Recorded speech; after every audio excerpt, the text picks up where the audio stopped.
Gillette's Cavalcade of Sports is on the air.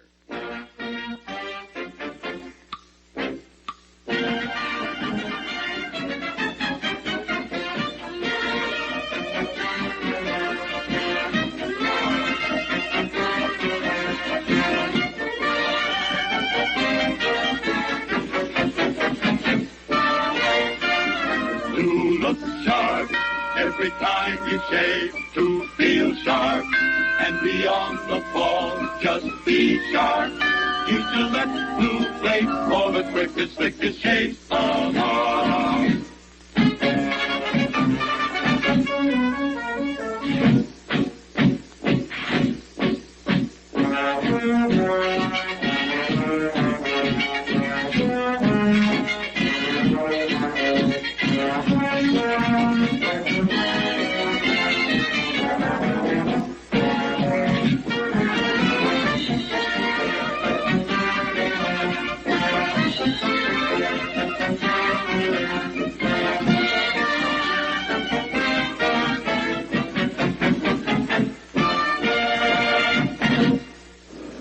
Good afternoon, baseball fans. This is Mel Allen with Red Barber, greeting you for the Gillette Safety Razor Company, maker of world-famous Gillette razors, blades, and shaving creams. Fans, for the tops in sports, tune in Gillette's Cavalcade of Sports the year around, the final game of the 1952 World Series. And I know that you're anxious to know the official identities of the starting pitchers.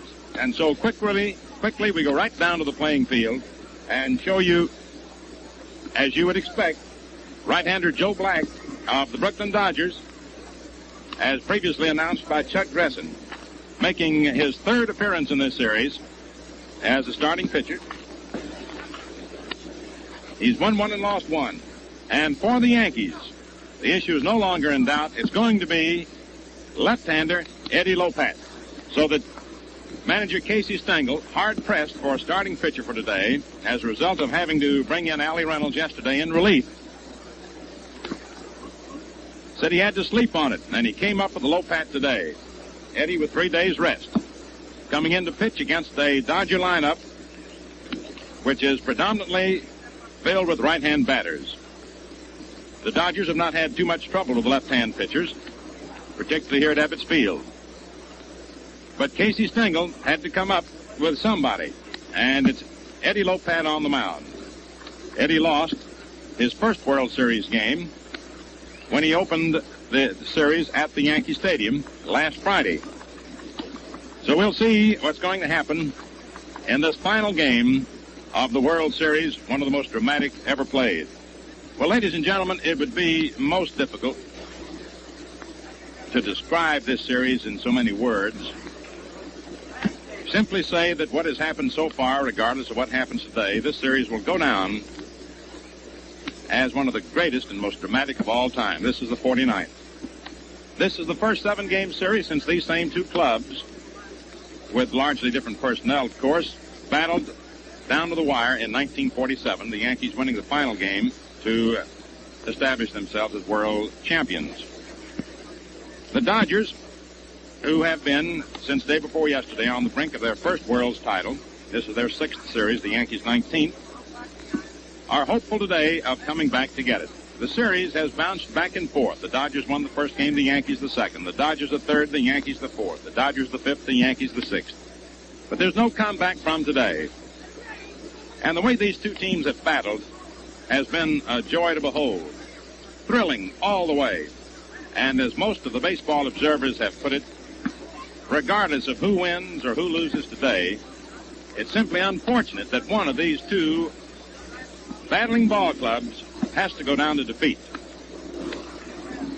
And that the team that loses certainly will not be disgraced, and the team that wins can be as proud as punch over having turned in a wonderful job. And so the batting orders for the New York Yankees.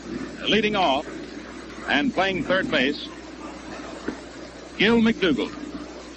Hitting second, Phil Rizzuto. Shortstop. Batting third, Mickey Mantle. Center field. In the cleanup spot, Johnny Mize first base. Hitting fifth, Yogi Berra, catching. Hitting sixth, Gene Woodling, left field. Batting seventh, Herb Noren, right field. Hitting eighth, Billy Martin, second base. In the ninth spot on the order, Eddie Lopat pitching. And now Miss Gladys Gooding at the organ, playing and singing our national anthem.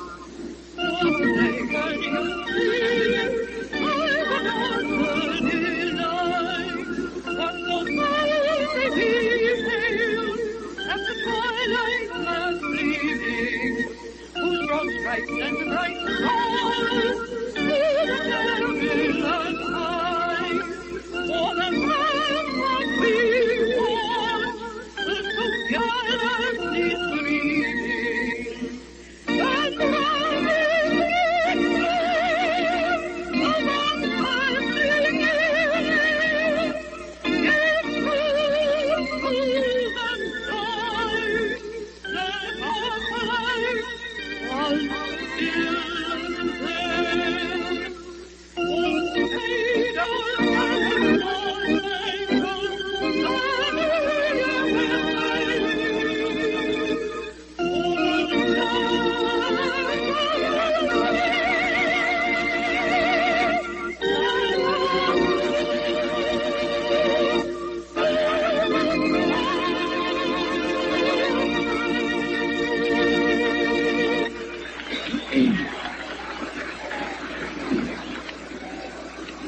Eddie Lopat, having made one previous start in the series, was charged with the defeat. As we have now concluded giving you the Yankee batting order. Now for the Dodgers. Leading off and playing third base, Billy Cox. Hitting second, Pee Wee Reese. Shortstop. Hitting third, and sensationally, Duke Snider, center field.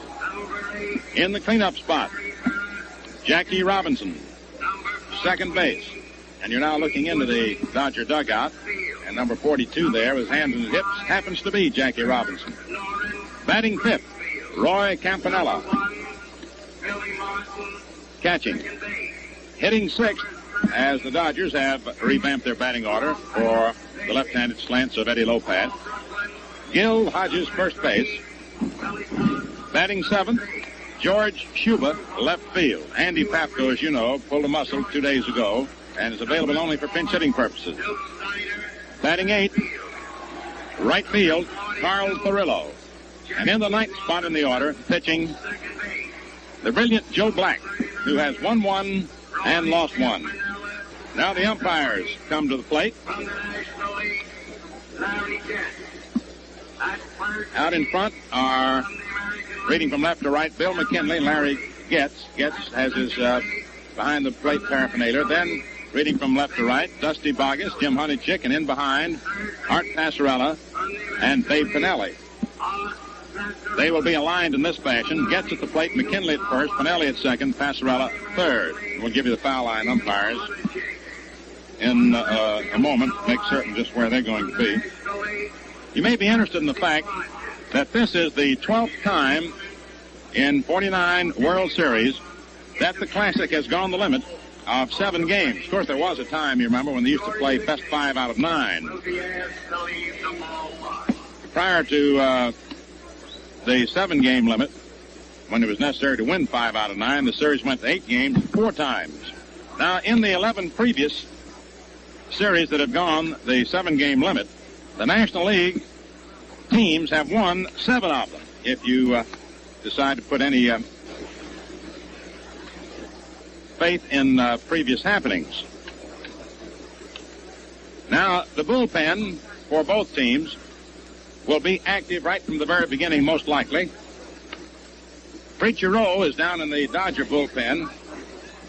He's not going to warm up as yet, but he's going down there. He'll be ready. And most likely you'll see both bullpens flaring up immediately that either of the starting pitchers shows the slightest sign of weakening. Whether or not we can pack any more drama into this World Series than already has been injected into it, I don't know. Whether or not people who've been watching it both here and at home have any reserve strength left to take any more of the excitement, we don't know. But in any case, We certainly hope so. There goes Joe Black out to the mound, a brilliant right-hander, and moving into the Gillette microphone, a brilliant broadcaster, the old redhead, Red Barber. Thank you very much, Mel. Now you're seeing the starting Brooklyn battery. Joe Black coming back for the third time. First time since Frank Shea in 47 has a rookie started 3 games in the World Series. Campanella back at the plate. Gil Hodges is at first base. Second baseman, Jackie Robinson. At short is Captain Pee Wee Reese. Third baseman is the hands, Billy Cox. Out in left field, we have George Shuba. Center fielder is Duke Snider. And the right fielder, Carl Furillo. Campanella back at the plate. And McDougald getting ready to be the first hitter for New York. Black on the mound. He's 1-1 in this series. One beating Reynolds in the opening game, and then lost to Reynolds. He only gave up 1 run, but still he got beat because that was when Reynolds pitched a shutout. McDougald, 3 for 20. And so here is the whole baseball year finally pointed up to one single ball game. This is it. As far as we go. Bill Dickey coaching at first base for New York. Frank Crizzetti is the third base coach. Here's the first pitch. It's a curveball hit medium speed to short. Reese, Hodges, and 1 out.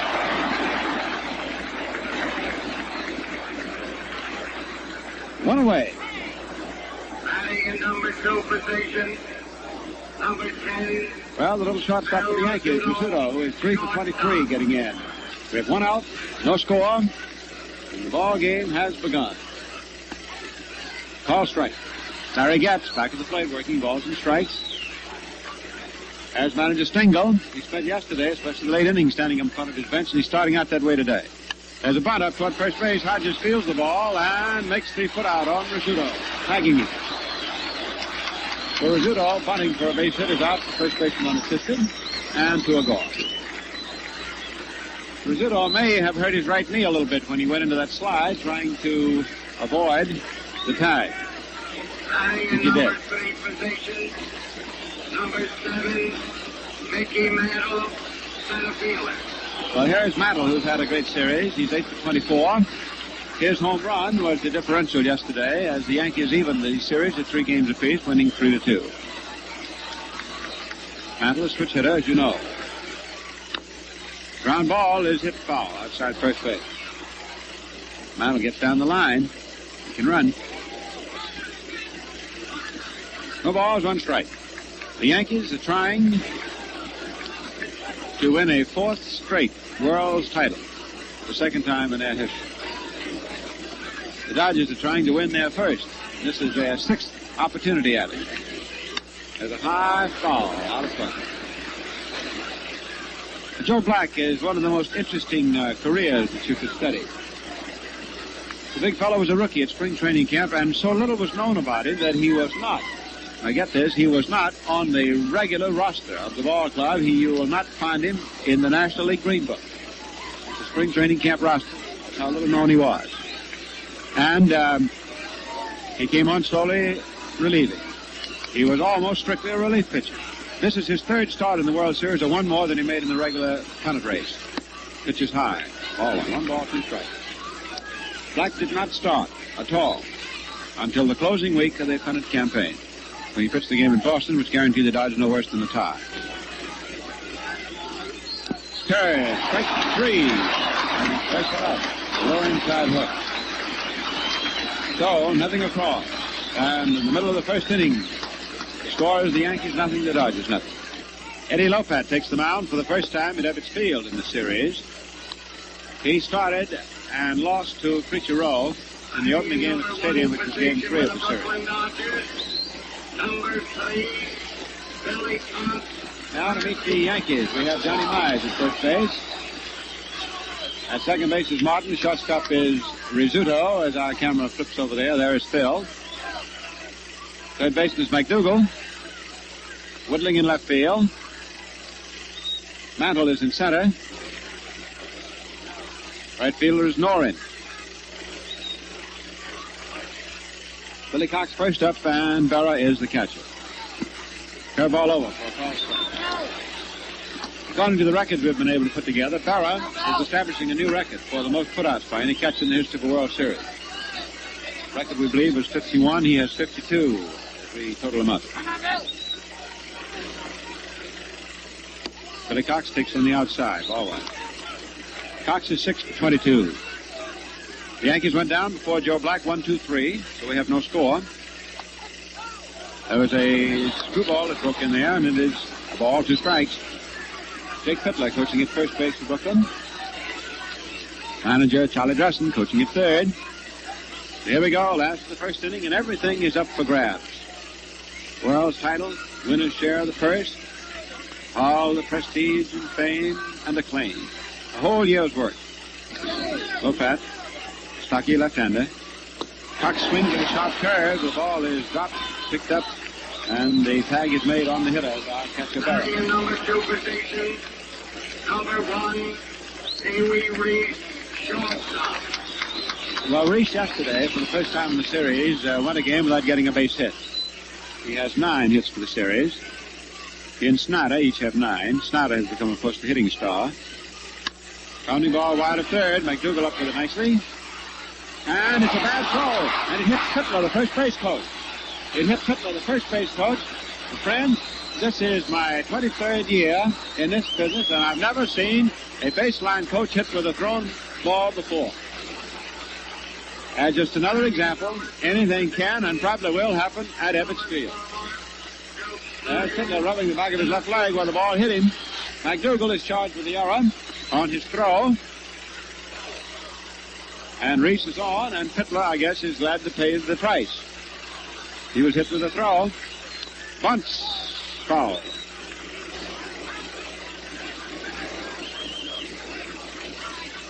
The Yankees have now committed 7 errors in the series, and that is the third one for McDougald, third baseman.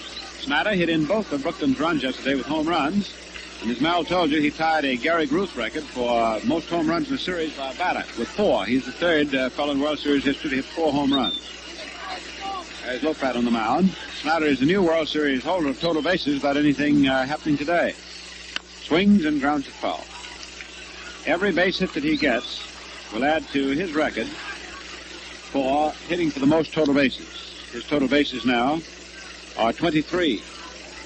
In the regular season, Charlie Dressen would drop Snider down into the second portion of the batting order when the opposition started the left-hander. Strike 3. A curve that Snider could not check his swing on. Low pass. Takes him up.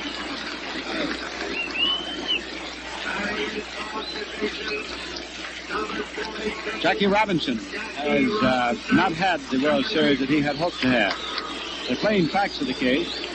If Snider had not been hitting, the Dodgers would not be here today. The Yankees would have won it because Robinson, Campanella, and especially Hodges, also Furillo, and Patco. In other words, the strength, the right-hand hitters who carried the Dodgers to the pennant. The power boys have been stopped.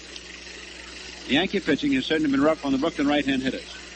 Robinson swings, lines it to left center field, and it is a nice running catch by Woodling. That saved the run. Dean Woodling went over. Robinson teed off on the ball. It was a hot line drive, but Woodling pulled it down. Nice running catch. No runs, no hits, and 1 error for the Yankees, and for the Dodgers, no runs, no hits, and no errors. To look sharp every time you shave, to feel sharp and beyond the ball, just be sharp. You select to play for the quickest, slickest shave. Okay, here is Johnny Mize. Big fella is 4 for 12. Leading off the second inning. To be followed by Berra, then by Woodling. No score.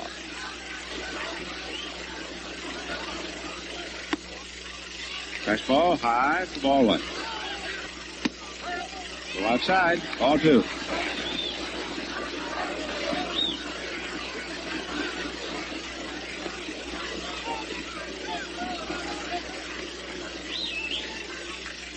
Ground ball is hit foul outside first, 2-1.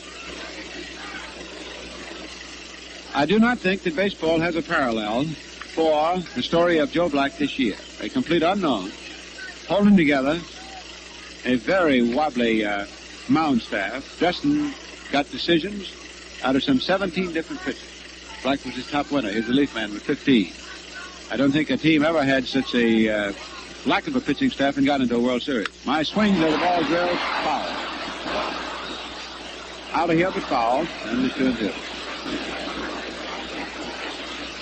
When you realize Black was so unknown that he did not even appear in his own league's spring training book at the start of the year, and now winds up at the end of his rookie year, having won one game in the series, lost a tough one in which he only gave up one run, and is now trying to pitch his team to a world's title against the defending world champions. Fastball high outside, ball 3-2.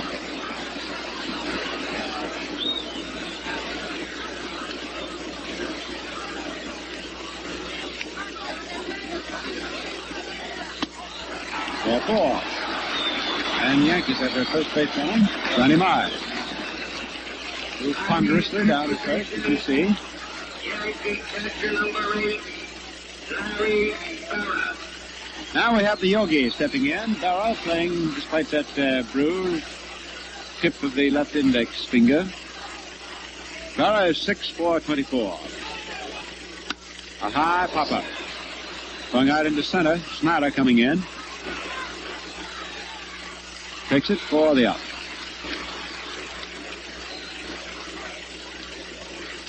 Now we have Gene Woodling, who just made that fine catch. Well, you don't know how important that catch was he just made. It certainly saved one run. And you don't know what might have happened. It might have saved the series. Who knows? We will see. In fact, this is the day that we're all going to see. Curve on the outside, ball one. Gee, when you think about it, friends, it's almost remorseless, isn't it? Here are a team that's been years and years being built in the process. Kids scouted, sorted, checked, farm system. Over for a called strike. Year after year of grinding competition up through the minors to the majors. Teams welded, starting at spring training camp. And here we are, everything hinging on one ball game. High fly ball into left center. Shuba takes it, and 2 men are out, and Mize holds it first. Batting in 7th position. Here is Norin. Number 25, Irv Norin, right fielder.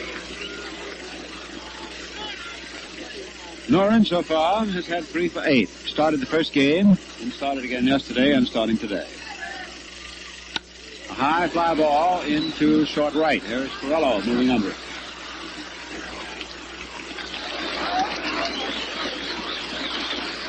One and a half innings have gone. And at the middle of the second inning, the score remains the Yankees nothing, the Dodgers nothing.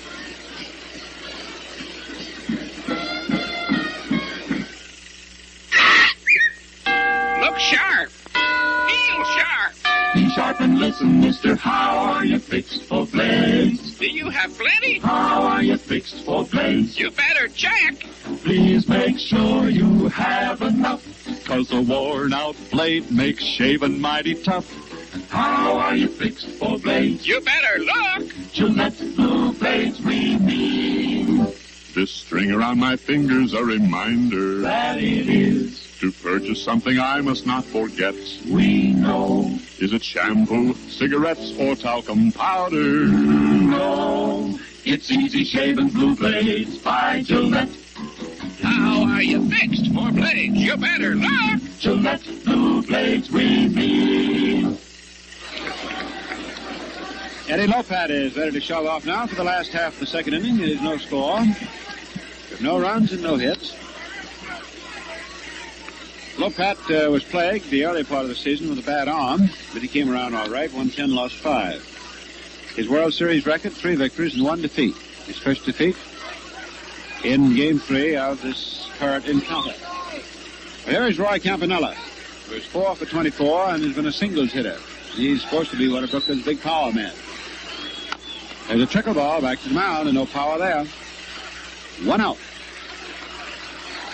He hit a screwball right off the end of his bat. Batting in 6th position, number 14, Gil Hodges. And Gil Hodges is now becoming quite a sentimental favorite. The big guy has not a hit. 0 for 17. If he fails to hit today, he will have achieved a uniqueness which will be bitter. No man has ever played 7 World Series games as a regular, failed to get a hit. We don't like to mention that sort of a record possibility, but yet there it is. Gil has been in the midst of his worst batting slump in his whole life.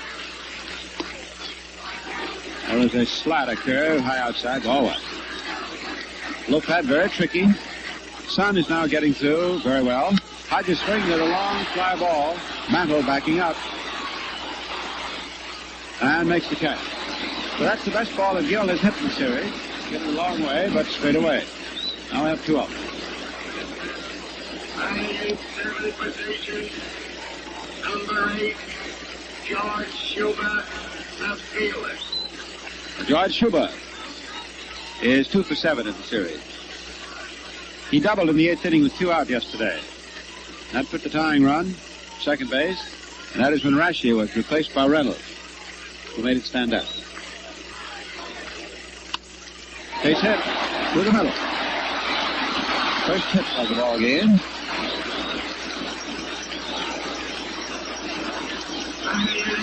Now Myers was first against Cuba.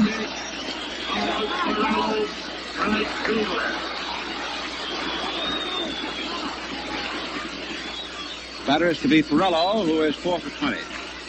The Dodgers were poisoned to starting left-handers all through the National League race. However, the Yankees in reply say that Lopad is not an ordinary left-hander. Game 7, second inning, 2 out, runner at first and no score. Ground ball, fair, right over third base. The throw to first, in time, throws out, keeps on going to right field. No runs, 1 hit. So at the end of 2 innings, the totals, no runs, no hits, and 1 error for the Yankees. No runs, 1 hit, and no errors for the Dodgers. Now a whole year's work in the world's title in addition, all wrapped up with just 7 innings left. Billy Martin, second base. So it is getting tighter and tighter.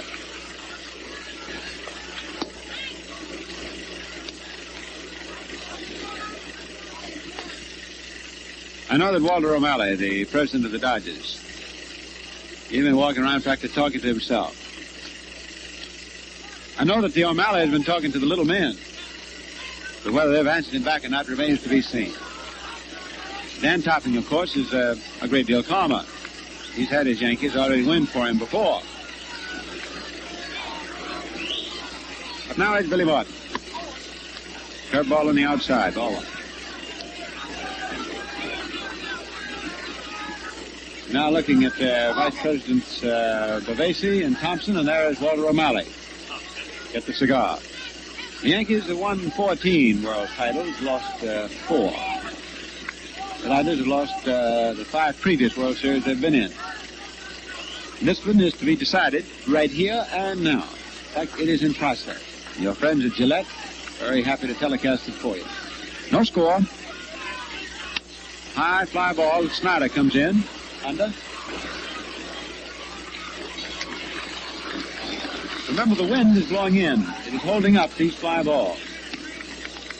Batting in ninth position. Come out. And now the pitcher for New York, Eddie Lopez.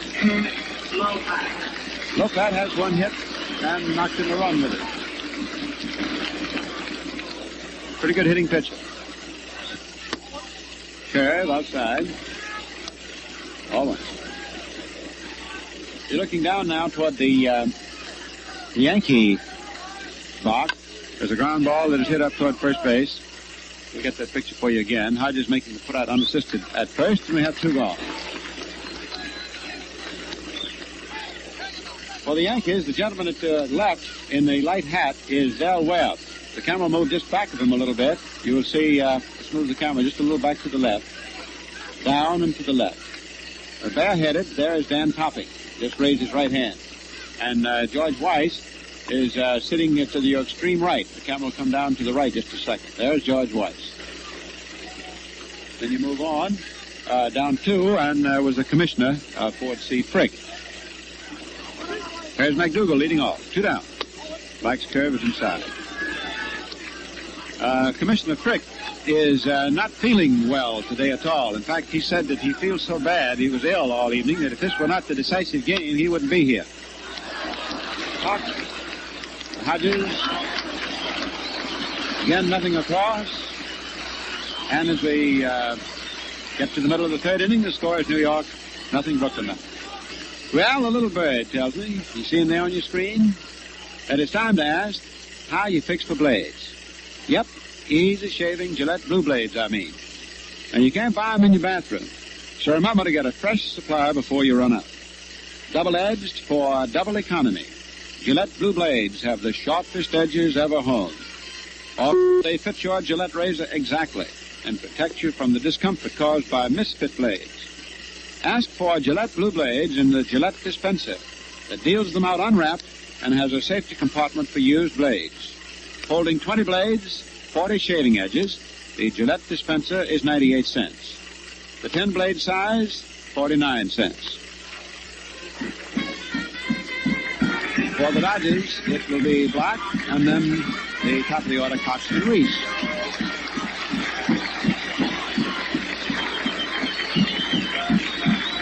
Eddie Lopat on the mound. Black has gone 0 for 4 as a batter. Curve is over. Call strike. Swings at a screwball on the outside. Strike 2. This ball game is moving as briskly along as the breeze that we have blowing in from behind left and center field. Swings and misses. Strike 3. So Lopat moves down the Brooklyn batting list of 9, striking out 3 of them, allowing just 1 hit. The Dodgers have had 45 batters struck out. The record of hitters struck out, the Cubs set it in 45 in a 7-game series. They had 48 men go down on clips. The sun is through. The afternoon is a lot nicer than the morning up here. It was cloudy and cold all morning. Here's Billy Cox. Pounding ball to third.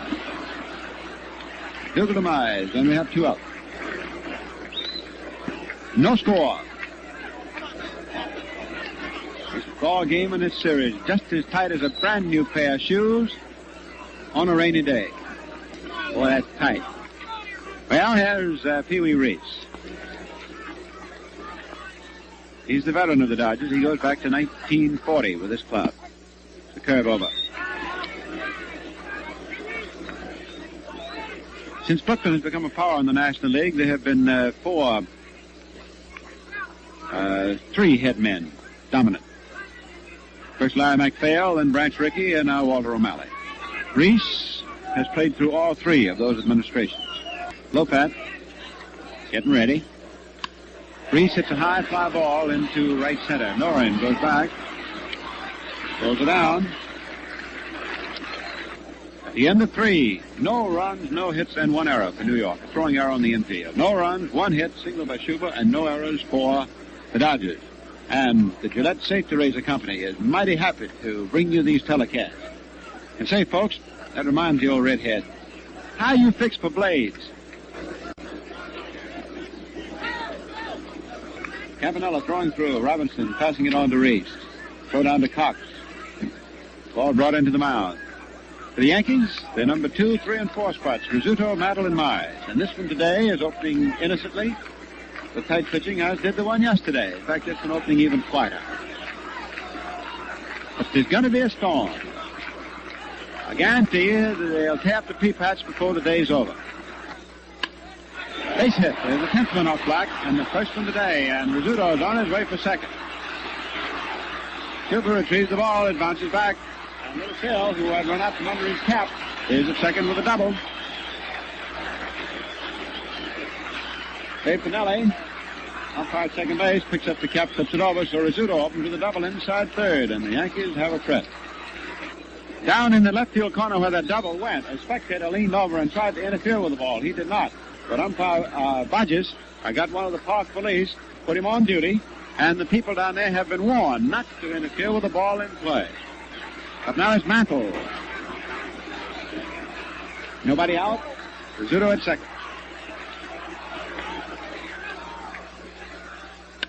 Pounding ball to first. Hodges Steps on the bag. Mantle is out, and Rizzuto moves over to third. The Mantle goes out and gets the first run of the ball game over to third base. The batter is Johnny Mize. One gone.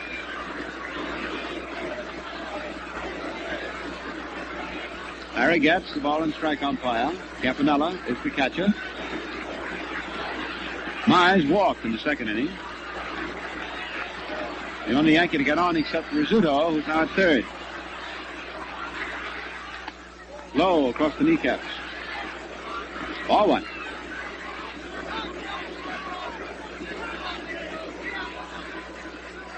Back shaking no. He's got his work cut out for him. Strike call. As you have noticed, Larry Goetz of the National League staff is deliberate in his strike call back at the plate. He takes a good look at it. A base hit to left field. Rizzuto soars, and Mize drives him in, hitting an outside pitch into left field. He hit the ball right where it was pitched. Reached across the plate. I think he reached out of the strike zone to hit it. And it's a line single, and the Yankees lead 1-0. So, Big John Mize, ex-National Leaguer, now driven in 6 runs in the series.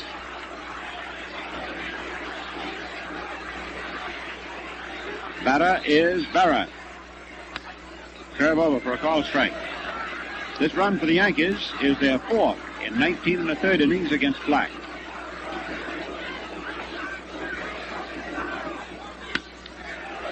Robinson, Reese, Hodges, double play.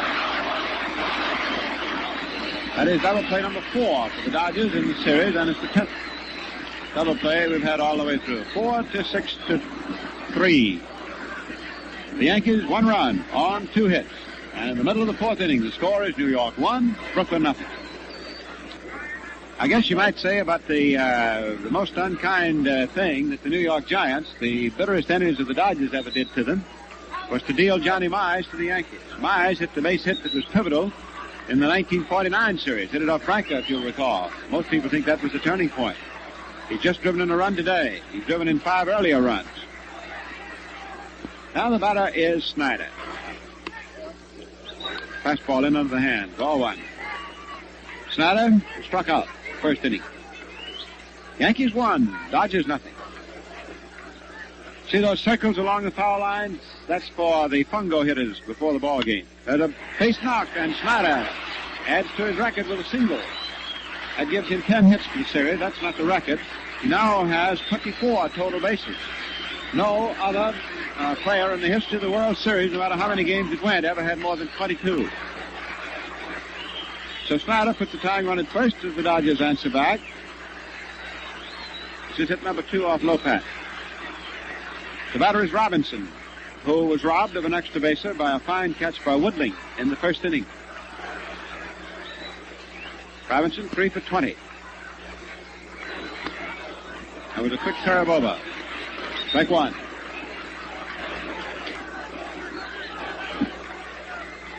Bunt. Might be trouble. Might be trouble. They don't even throw it. Lopez doesn't even throw it. It's a bunt single. So Robinson bunts to the pitcher and bunts it so neatly that he moves Snider to second, puts himself on at first, and Lopez does not even throw. And the Yankee bullpen is going to work on direct orders from the bench. And out to the mound is stepping number 37. That's the skipper, the old professor, Casey Stengel. So Lopez in the jam. Allie Reynolds is getting up in the Yankee bullpen. You saw a player standing up out there. There he is now. He's going to do more than stand up. He's going to start working that right arm. Allie Reynolds. Well, the ballpark has come alive. The ball game has suddenly yanked another emotional string. The Dodgers have 2 big right-hand hitters in the line against this left-hander Lopez, Campanella and Hodges. The Yankees are ahead 1-0. The Yankees have drawn first blood, and the Dodgers are trying to cut back. But up toward third. Might be trouble again. The bases are loaded. It's a bunt single.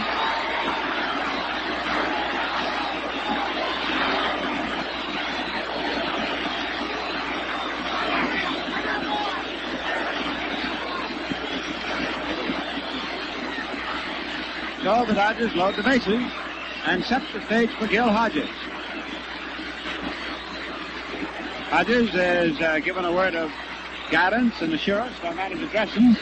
And now, Casey Stengel is on his way out to the mound. I don't know whether Lopat is going to pitch to Hodges or not. Let's wait and see. Stengel, as you can see, is out there. 3 men are on. Single by Snider and then 2 bunt singles by Robinson and Campanella, respectively. Gil Hodges hit a long fly ball in the second inning, which Mantle caught. Hodges is 0 for 18 in the series. In just a moment, Stengel may be stalling for time. He's bringing in Allie Reynolds. Well, here comes the Chief. What more do you want? He hasn't had too much opportunity to warm up, but here he comes.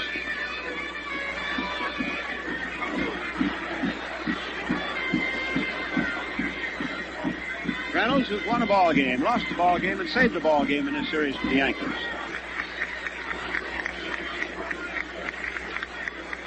Reynolds getting ready. Mel and I were asking him before the ball game if he had hurt his back yesterday in the 8th inning. He said, no, he didn't hurt the back. He just seemed to give himself a pull. His spikes pulled. He said he's ready. Whereas he poo-pawed any idea that he was hurt.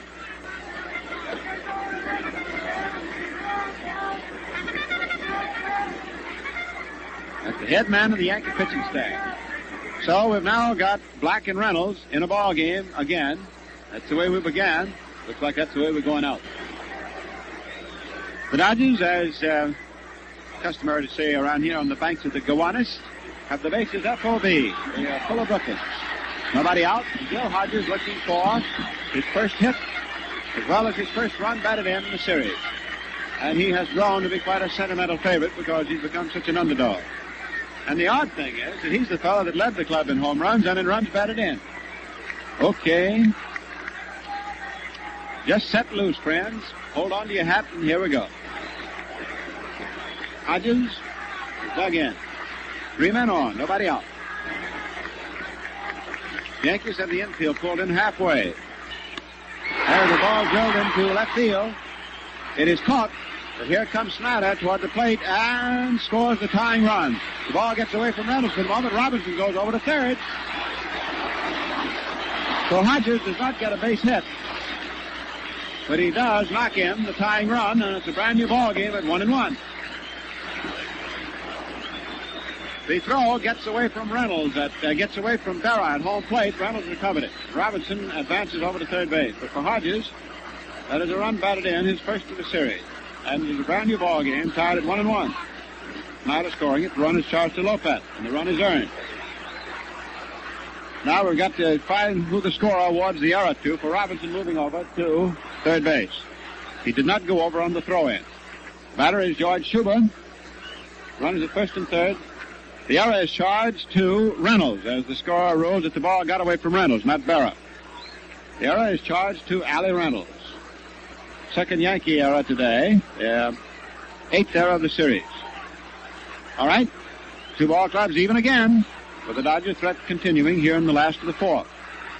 Shuba takes a curve low inside, ball 1.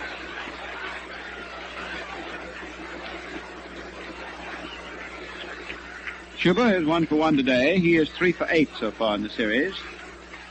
Curve low inside, ball 2.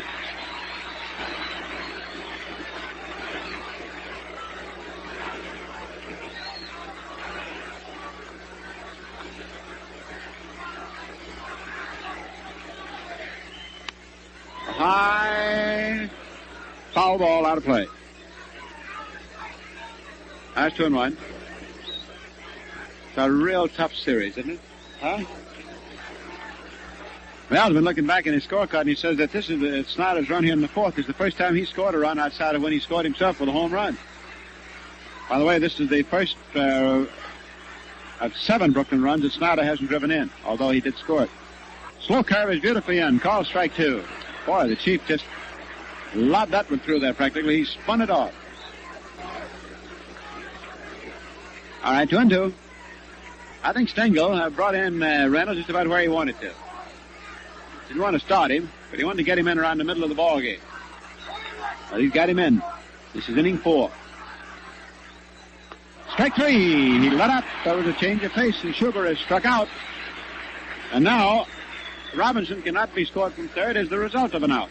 Reynolds has now run his strikeout totals to 17. Brashy has a total of 18. Now, that was a big out. And Reynolds really went to work on Shuba. He just tied him in a knot and turned him every way but loose. Carl Furillo, 0 for 1, 4 for 21 this year. We'll begin to see the march now of the shadow of the stands out from home plate toward the mound.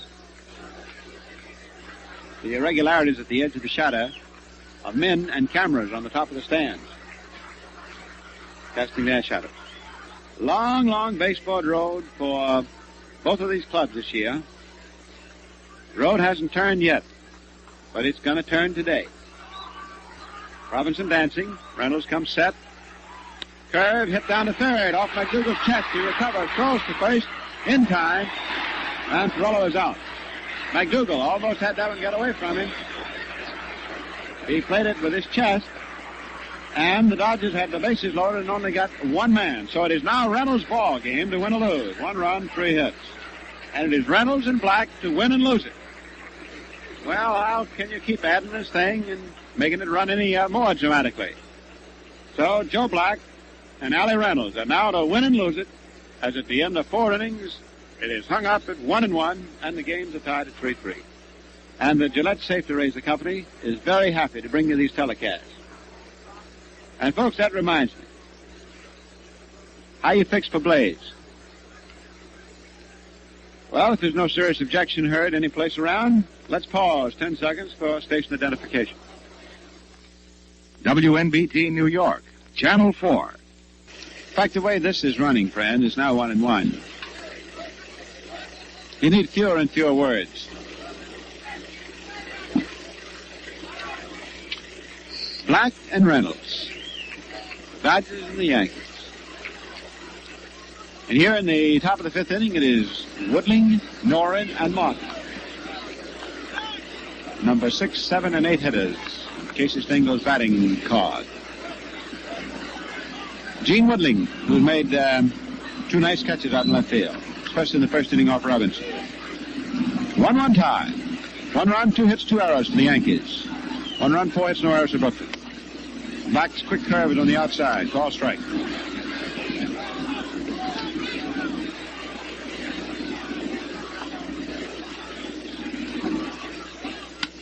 As the ball drilled out toward right field, it's gone. It's a home run for Woodling, his first of the series.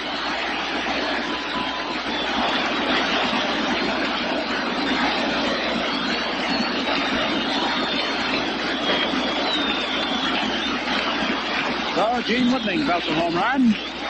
And that gives the Yankees 9 home runs in the series. And we've had 15 home runs hit by both ball clubs. The record for a total number of home runs hit in the series is 9, which the Yankees hit in 4 games back in 28. So they've tied their record for total home runs in the series with 9. 2-1 New York, which is high, and it is ball 1 to Norris. Robinson coming over to talk to Black. There's Rizzuto, number 28, and Carl Erskine, number 17, down in the Brooklyn bullpen. Everybody is going to be used today. If there's any reason to get them in. Call strike. 1-1. So the Yankees now for the second time, 1 run to the good. The Dodgers had that big opportunity just now. They got the bases loaded. But Reynolds choked them off with just 1 run. That one run is immediately nullified on one swing by Gene Woodling. High foul ball. No, it's fair. Up by third. Cox is under it. Makes the catch for the out. One away. Top of the fifth.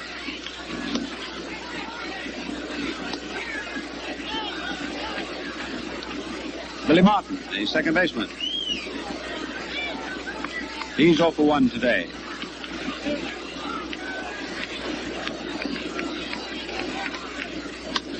Lines it out in center field for a base hit. Snider blocks the ball to be certain it doesn't go throwing. Martin, after taking his turn, holds on. The throw coming into second. Single into center. This is hit number 4 for New York. And the applause is growing now for Allie Reynolds.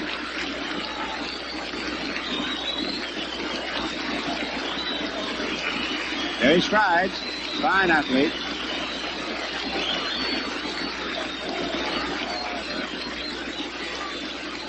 Won a game, lost the game in the series. And he and Black have shared their decisions against each other. They're going to share this one against each other today. Throw to first was almost quick enough, but not quite. Martin just getting back. Black beat Reynolds in the first game. Reynolds beat Black in the fourth game. And now here they are, up for grabs in the seventh. Pitch is low outside. Ball 1. This is Reynolds' game to win and Black's game to win. Reynolds to lose and Black's to lose. The Yankees are ahead 2-1. Reynolds, as a batter, is 0 for 6 so far in the series. We told you that the Yankees with 9 home runs have tied their own record for most home runs hit in a series. In other words, the Yankees hit 9 in a 4-game series back in 28. And this sets a new record for a strictly 7-game series.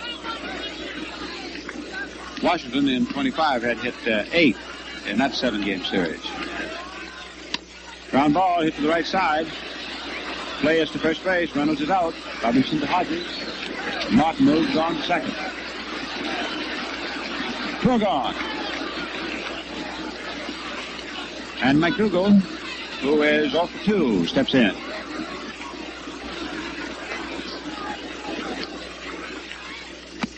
Curve is outside. Ball 1. Campanella out there doing a little figuring with his battery mate, Joe Black. Left-hander is Rizzuto, 28. The right-hander, 17, is Erskine. They continued firing away in the Brooklyn bullpen. This is for the marbles. World Series, whole year's work all wrapped up into now half a ball game remaining. Has one hit right back of second. Robinson over to first. McDougald is up. 1 run, Woodling's home run. 2 hits. So at the middle of the 5th inning, score is New York 2, Brooklyn 1. It's a high fly and an easy out for Gene Hermansky, popular young big league outfielder. Gene, your whiskers look as tough as they come. And they're as tough as they look. You need a smooth shaving Gillette blue blade to handle that beard. You bet. Come with me. It won't take long. Just lather for a couple of minutes. Slip in a Gillette blue blade and ease them off. Boy, how good it feels. Men, buy easy shaving Gillette blue blades in this dispenser with safety compartment for used blades. 20 for 98 cents, 10 for 49. Look sharp, feel sharp, be sharp. Use Gillette blue blades with the sharpest edges ever honed. Well, friends, here at Ebbets Field, Allie Reynolds, with the sun streaming down, is ready to move into the last of the 5th inning. And moving over to the microphone, one of the brilliant broadcasters of our day. It is always a real privilege and a pleasure to be associated with him at any time, especially in a World Series for Gillette, is Mel Allen. Well, how does this one look to you, Melrose? That pause was meaningful. This one is tough to answer, Ed. Hello there, everybody. We're ready to go in the last of the 5th inning. Joe Black, the batter. Ball 1. It's a question of the abilities of Reynolds and Black to withstand the strain of their constant appearances in the series. Strike one. Fastball, 1-1. Black struck out in the third inning. Chuck Gresson's had a problem several times in the series of his team being behind the pitcher leading off or coming to bat in that half of an inning. There's a bunt high and foul out of play down the first base line. A situation that revolved about Erskine, for example. The other day, in that tremendous game Sunday at the stadium, decided to go with him, and it worked out. In this instance, of course, while Chuck has men in the bullpen, this is his boy, Joe Black. And this is only the fifth inning. And so he has no idea about sending any kind of a pinch hitter. It's in there for a called strike. And Black becomes the second strikeout victim of Reynolds. Reynolds' 18th strikeout, 4 short of Hal Newhouser's record for most strikeouts in a 7-game series, 22, set in the 1945 World Series. Billy Cox struck out, grounded to third. Yanks 2, Dodgers 1, last of the fifth. There's a high drive to deep right center. There goes Noren way back toward the wall, and it's going to be off the wall. Cox is going for at least 2 bases. The throw in to Martin, and Cox holds it second with a double.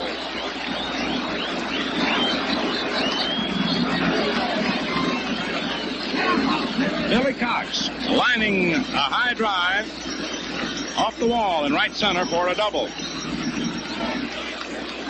The first hit off Reynolds since he came in last inning. Cox's 7th hit in the series and his second double.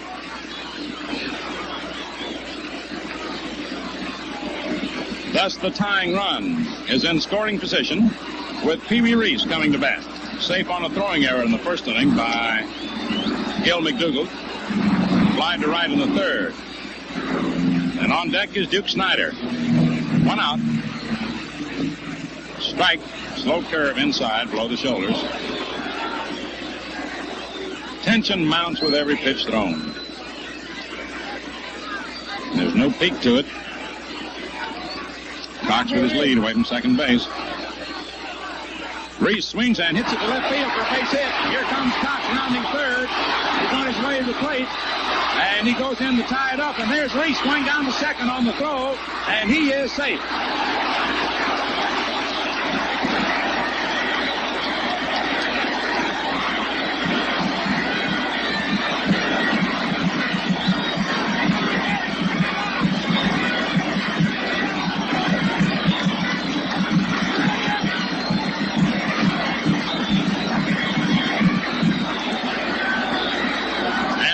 Bullpen comes alive, and it's Vic Raschi starting to warm up as the Chief seems to be missing just a little bit today. As we told you, it's a question of whether these arms can stand the gap. Woodling's throw to the plate was wide, and it gave Reese a chance to take second on the throw. Tie ball game, 2-2, and here's Duke Snider. Struck out and singled. And Casey looking down to the bullpen. Ground ball wide, thrown to Reynolds, covering. Reese holds it third. Up comes Jackie. There was a situation where Mize had gone wide of first, and Reynolds had to get over as the ball got by Mize with Martin making the play. Now with Jackie Robinson up. Line to left and was safe in the fourth inning, beating out a bunt. The scorer now has decided to give Woodling an error on his wide throw that enabled Reese to take second.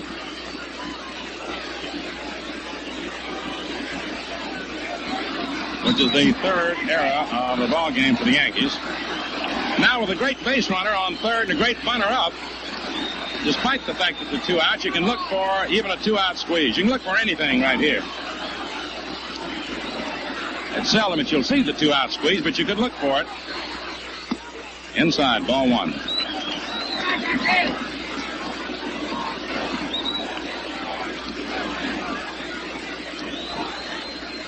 Reese on third, Jackie Robinson the batter. 2 down, 2-2, last the fifth.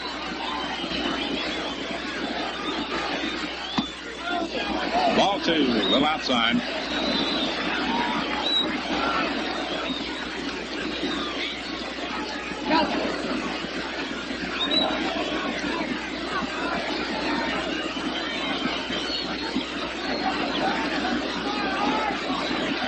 There's the bunt, but he goes foul.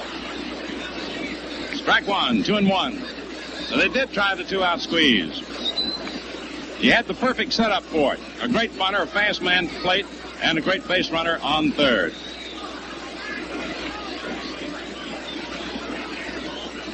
Jackie Robinson asked Larry Goetz to have a look at the ball. Reynolds hasn't heard them holler to him yet.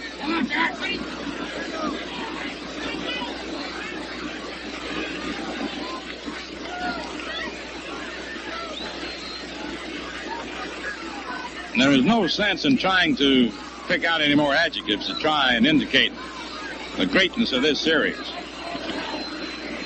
Just sit back and watch it.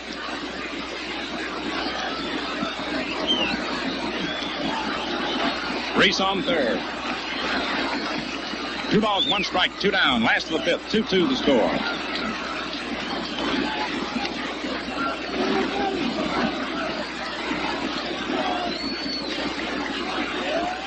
There's a line drive. Play it down into the 40 out.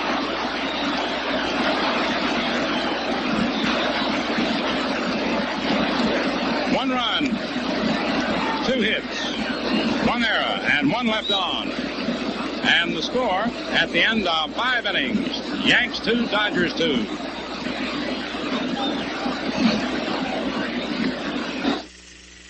Look sharp, feel sharp, be sharp and listen, mister. How are you fixed for blades? Do you have plenty? How are you fixed for blades? You better check. Please make sure you have enough, 'cause a worn-out blade makes shaving mighty tough. How are you fixed for blades? Better look. Gillette Blue Blades we mean. Ready now for the top of the 6th inning. Jackie Robinson got good wood on that last ball, as you saw. A screaming liner that Gil McDougald clutched. And our camera was on Gil, and just at that point, Robinson, who was headed for first, stopped short, did a sort of a jackknife with his feet or a bicycle motion, threw his hands up in the air. He had done a remarkable job of getting a hold of that one, but McDougald did just as remarkable job grabbing it. Now in the Dodger bullpen, you see Preacher Rowe, the left-hander, and Carl Erskine, the right-hander, heating up. You got to have everybody ready now. There's no more baseball after this afternoon till spring training. So neither manager will hesitate in using everybody that they can possibly use to help them out. Your 5-inning totals. The Yankees 2 runs, 4 hits, 3 errors, 2 left on. The Dodgers 2 runs, 6 hits, no errors, and 5 men left on base. Scoring has gone along just like the series. First one team and then the other. Bill Rizzuto, the batter. It's a strike. Bill grounded to first and doubled to left. Vic Crashy, who was warming up for the Yankees, is now resting. There's a smash. Reese spins it beautifully for a great backhand.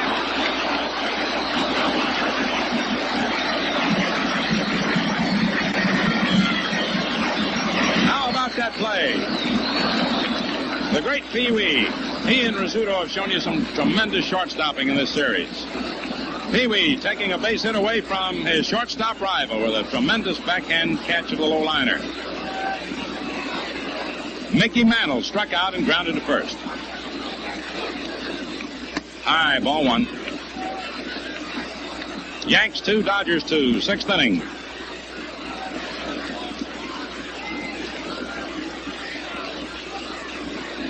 High outside, ball 2. Joe Black pressing a little bit out there.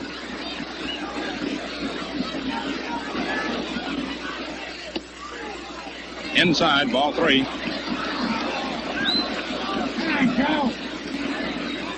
This is Black's 3rd start in the series, and Reynolds' 4th appearance. 2 starts and 2 relief jobs. In there for a strike, 3-1. So the wear and tear may tell. Black 28, Reynolds 34. The difference in ages may be a factor. It may not.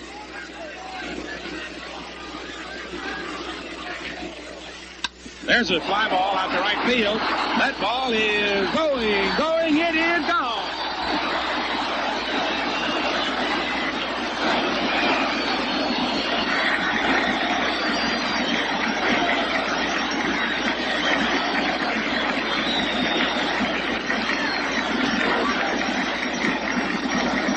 And the Yankees are back out in front 3-2 in the battle of the home runs. And there's Chuck Dressen over at the water cooler, contemplating this situation, looking down toward the bullpen now and see how the boys are coming.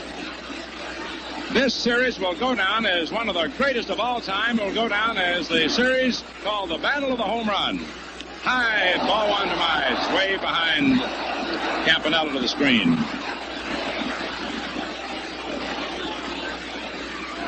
The Yankees now have had 10 home runs, breaking the record they set just a little while ago for a 7-game series. High, ball 2. And as a matter of fact, it is a brand new record for any length series from 4 games on, because no team has ever hit as many as 10 home runs in a World Series, whether it be 4, 5, 6, or 7 games. Line drive to right field, in there for a base hit. Taking a hop by Furillo, throws to first base, but Mize is there. How about that? With a comparatively shallow right field, Mize lumbering down the line, and Furillo, with that rifle arm, cut loose to Hodges. It's been done before, throwing a runner out from right. And now Chuck Dressen is walking out to the mound. With Berra about to come up, we may have the preacher, or we may have Erskine. From a standpoint of the hitter, a left-hand batter, you may have a left-hand pitcher. Or Chuck may decide to stick with Joe. We'll see. Only a magnificent play by Reese enabled Black to get the first hitter. And we're going to have, I believe, the preacher. It's going to be the preacher.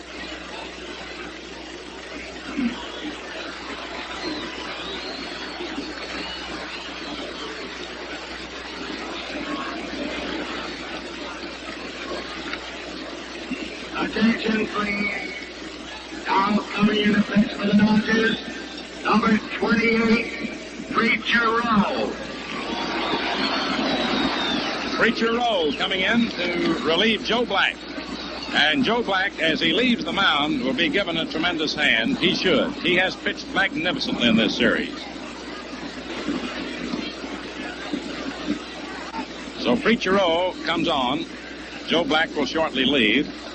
And Chuck leads the way, and a hand for Joe Black.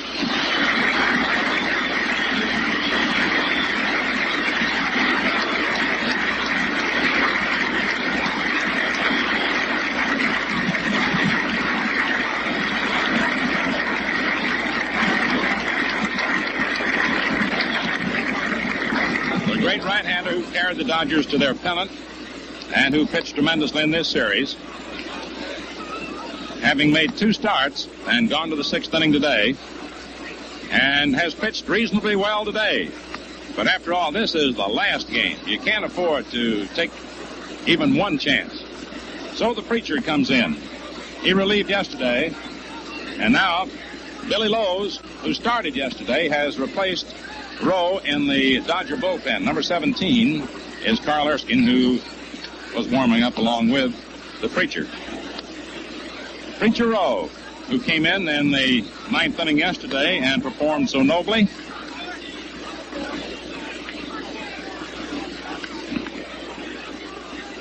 Came in the 9th inning yesterday with 1 out and got the side out. The bases were loaded.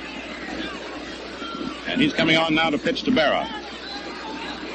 The Yankees, having hit 2 home runs today, have hit 10 in the series, more home runs than have ever been hit by any one club in any World Series from 4 games on. The 2 teams together have hit 16 home runs, more home runs than any 2 teams have ever hit in any World Series of whatever length. Yogi Berra takes the curve outside for a ball. Berra flied to center and grounded to second into a double play. Yankees 3, the Dodgers 2, top of the 6th. After a scoreless first 3 innings, the teams have taken turns in scoring one at a time, again with a 4th inning. Outside, ball 2. 2 balls, no strikes.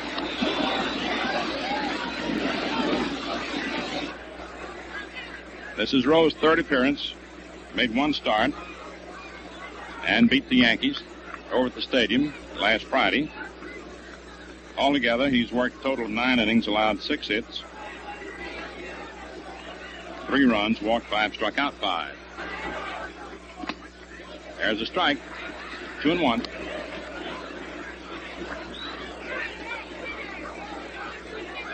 In Rowe's lone appearance in the 1949 World Series, he beat the Yankees at the stadium 1-0.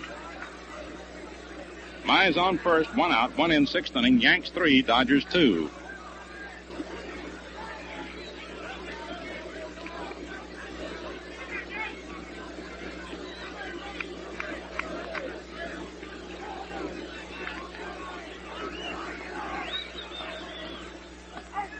Strike 2 called, slow curve. Yogi says he didn't like it. Larry Goetz said it looked good to him.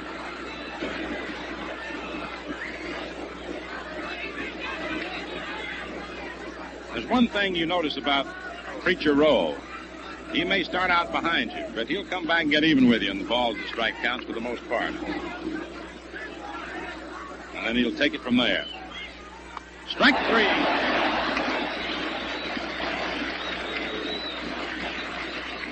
Slow curve at him, rippling and missing.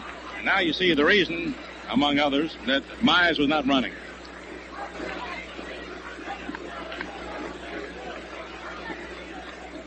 Preacher Rose coming in the clutch and striking out Yogi Berra. Here's Gene Woodling, fly to left and homered. Of course, the reason that it was Rowe instead of Erskine in this relief situation, the left-hand batters are coming up. Berra, now Woodling. And should either of those gotten on, or if either of them does get on with Woodling now up, you have Noren next. 2 down. It's fairly cool today. It's top coat weather. But you can be sure that as far as those men on the diamond are concerned, it's mighty hot. There's a wrap back through the middle out over second in the center. Mize holds at second as the Duke tosses back into Robinson. Woodling's second hit. 7 hits for the Yanks. Now let's see. Hank Bauer's getting up off the bench, taking off his jacket, and he may be going up to hit for Noren. He is. He's gone over the bat rack. As Stengel now counters with a right-hand hitter against the left-hand pitcher. Bauer has had only 1 hit in the series. That was in the second game. It was here. It was in the first inning. A looping single to right center. He's had only 1 out of 17. Noren had 3 hits in the series. 3 out of 10.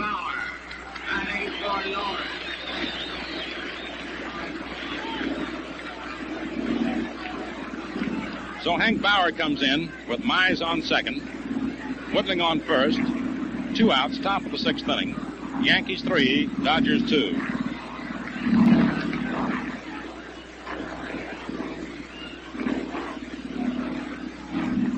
Low inside, ball 1.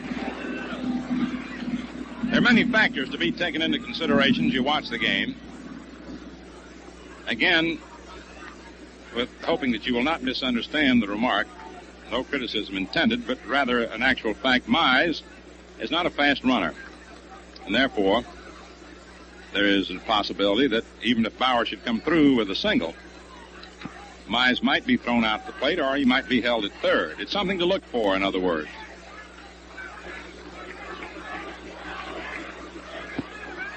As a roller, foul down the third baseline. 1 ball, 1 strike.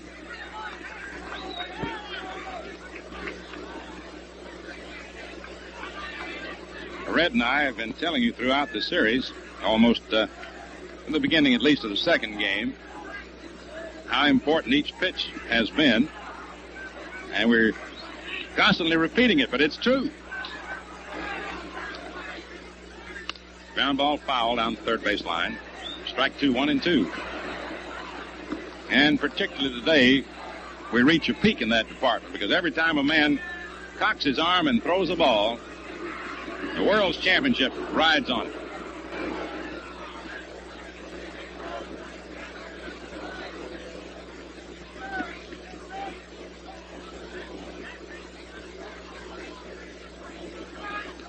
Preacher Rose, an amazing individual. He is concerned about the situation. He's not afraid of it.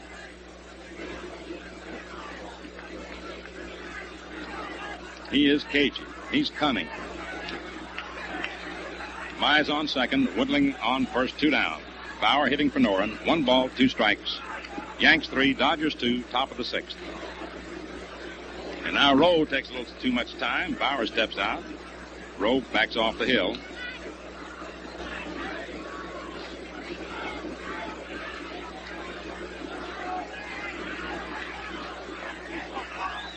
There's a ground ball hit to third. Cox boots the ball, and the bases are loaded. As he tried to play that short hop, the ball skipped by, and Pee Wee Reese making a magnificent back up on the play. It's an error for Cox. And it is his first of the series.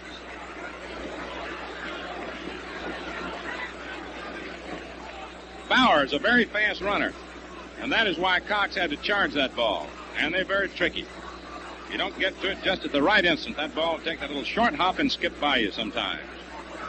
But take your hat off in the meantime to Pee Wee Reese for backing up the play to keep it from going into the outfield, prevented a score.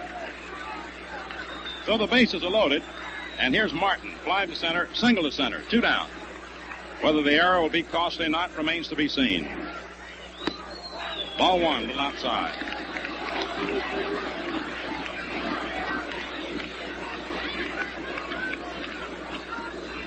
Johnny Mize on third. Gene Woodling off second. Bauer off first. Martin fouls it off. 1-1. There's Bauer on first base. Hodges moving in behind him. Bill McKinley, the umpire. Gene Woodling's on second. And, of course, Johnny Mize over third. Yankees 3, Dodgers 2. What a tremendous situation this is right now. It's Preacher Rowe and Billy Martin. 2 men out. 1 ball, 1 strike. Mize off third, Woodling off second. Bauer off first. Outside, ball 2. 2-1. Larry Goetz very deliberate in his calls, and so we have to hold back with him.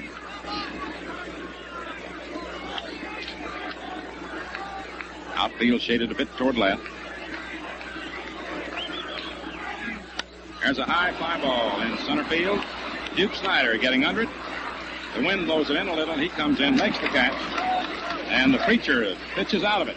1 run, 3 hits, 1 error, 3 left on. And so at the middle of the 6th inning, the score is Yankees 3, Dodgers 2.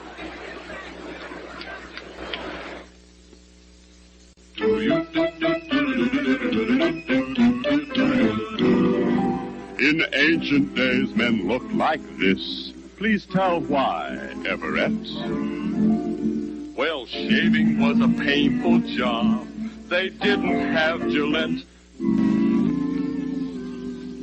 If they had lived in modern times, used blue blades super keen, well, then they would have looked like this. Yes, we see what you mean. To look sharp every time you shave, to feel sharp and be on the ball. Just be sharp. Use Gillette blue blades for the quickest, slickest shaves of all. Hank Bauer, who went into bat for Noren and reached base on the error by Cox, is now playing right field. Last half of the 6th inning, and the Dodgers have Campanella, Hodges, and Shuba as their first 3 batters. Joe Black, who showed the results of heavy duty in this series and was removed, may find that his pitching counterpart in this series, Allie Reynolds, it may be battling the same situation, arm fatigue.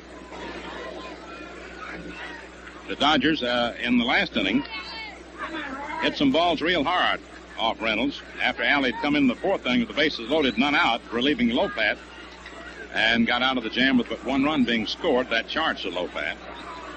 Only a great catch by McDougald on a vicious liner by Robinson saved Allie in the last of the fifth. So here we are now, last of the sixth, 3-2 New York. High ball one to Campanella. Roy bounced to Lopat and beat out a bunt on him. But now the Chief is working.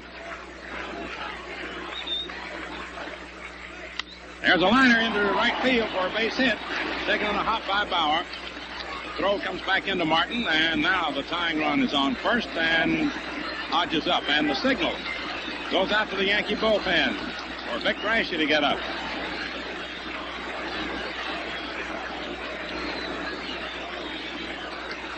There's Raschi getting up. And maybe someone else, let's see. Possibly Bob Kuzava or Tom Gorman. It's Bob Kuzava, a left-hander. Hodges has hit 2 balls hard today, one to deep center and a liner to left. It's a ground ball out to Rizzuto. Rizzuto to Martin for one. Back to Mize. Double play.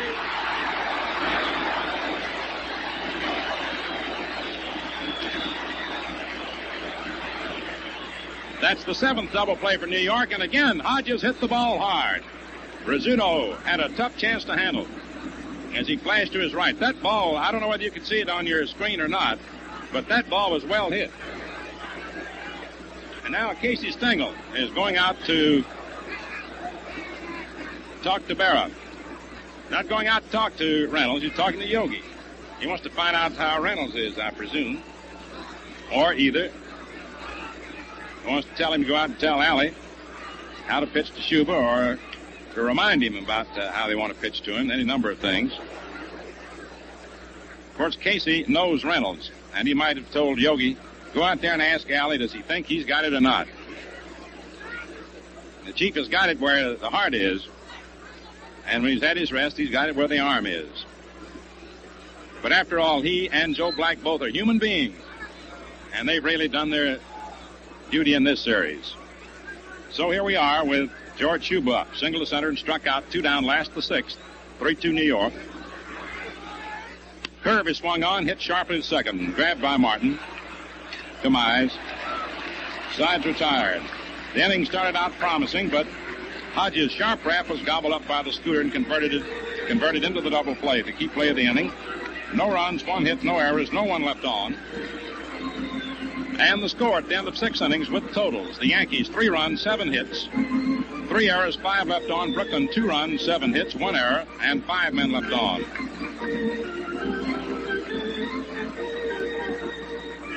The Gillette Safety Razor Company is happy to bring you these telecasts. And folks, that reminds me, how are you fixed for blades? And now let's pause 10 seconds for station identification.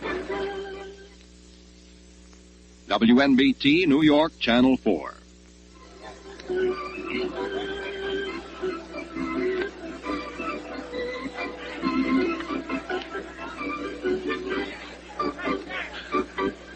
While the action was going on in the last of the 6th inning, during the course of the final batter, Jim Turner, the Yankee pitching coach, went down to the bullpen to talk to both Raschi and Kuzava. Kuzava sat down. Raschi is still warming up, and now Turner is signaling again. He's out in front of the Yankee dugout. And let's see. Reynolds is scheduled to lead off in the top of the 7th. There's Casey walking around. I don't know what they're signaling about. Ralph Howick is running in from the bullpen. He can't get the signal. Now Turner is going down there himself, number 31, with the mitt. Charlie Silvera. There's a big build-up to a terrific letdown. Seems that all was going on was that Turner wanted to get a mitt out there unless Houck is going to be used as a pinch hitter. Attention, please. Houck evidently is going to hit for Reynolds. Ralph Houck batting for Reynolds.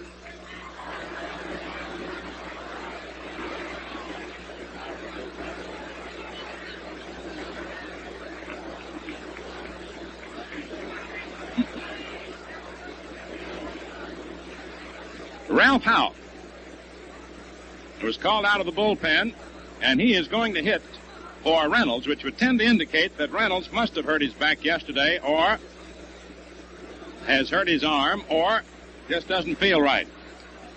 We can only speculate. Now back down to the bullpen go Ray Scarborough and Johnny Sane. And here's Ralph Houck batting for Reynolds. 7th inning. Strike. Houck is the Yankees' number 3 catcher, plays very sparingly, and that's why we were amazed when we saw him running in that he was going to be the pinch hitter for Reynolds. There's a hit, smash to third. Cox bounces, picks it up, throws in time.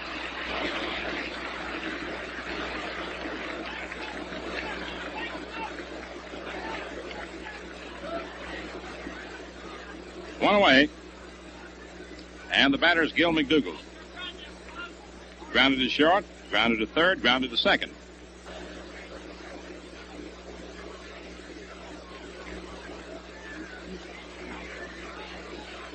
Most managers like to save their best pinch hitters for the latter stages of the game, particularly when they're ahead. And so that may have been the reason for his using Houck here instead of someone perhaps like Jim Breidwieser.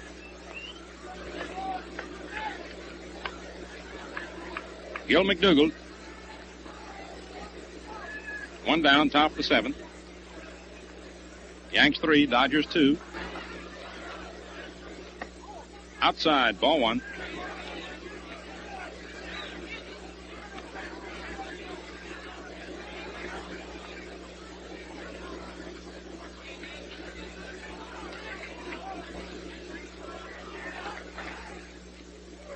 Slow delivery, ball 2. That was real slow.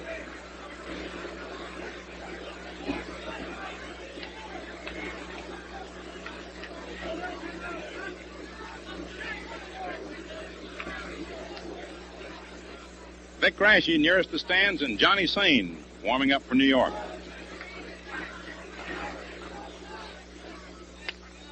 Strike 1, got the inside corner.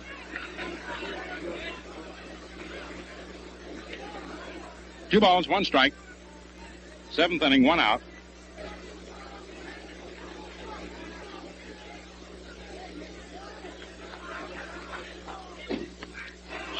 Took a good cut at that one. Strike 2, 2-2.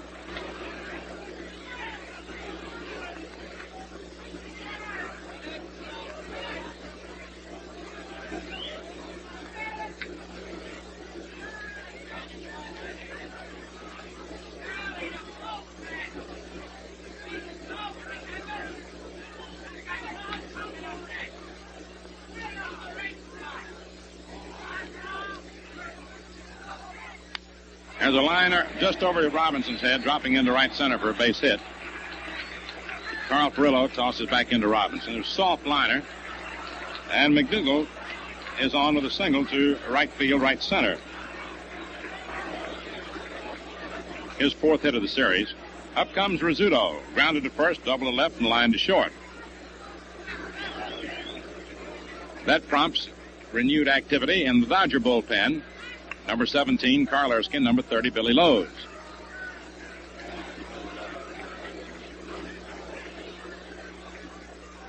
Chuck Dressen to the front of the dugout to see what's going on down there. 1 on, 1 out. Yanks 3, Dodgers 2, 7th inning. In the final third of the ball game, unless we go extra innings.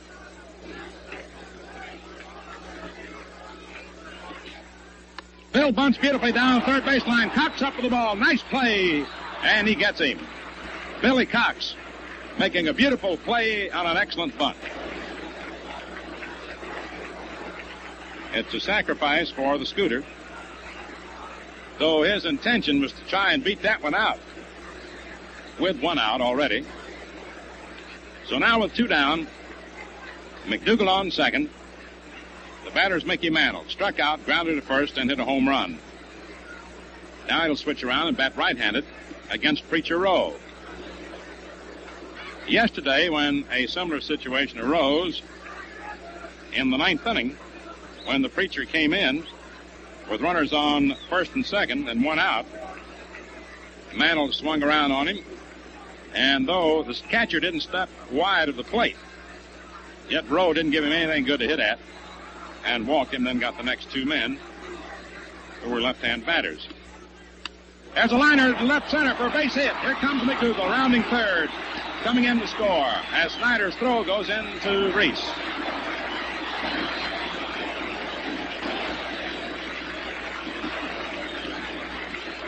The magnificent Mickey, just 20 years old, driving in his second run, his fifth in the series, and his 10th base hit.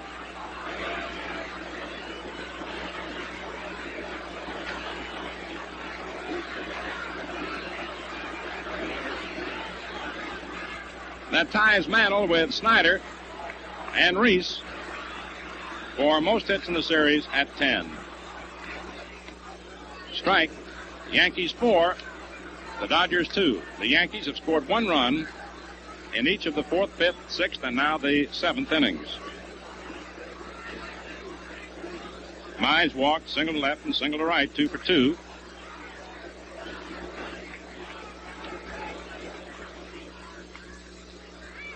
All off Black.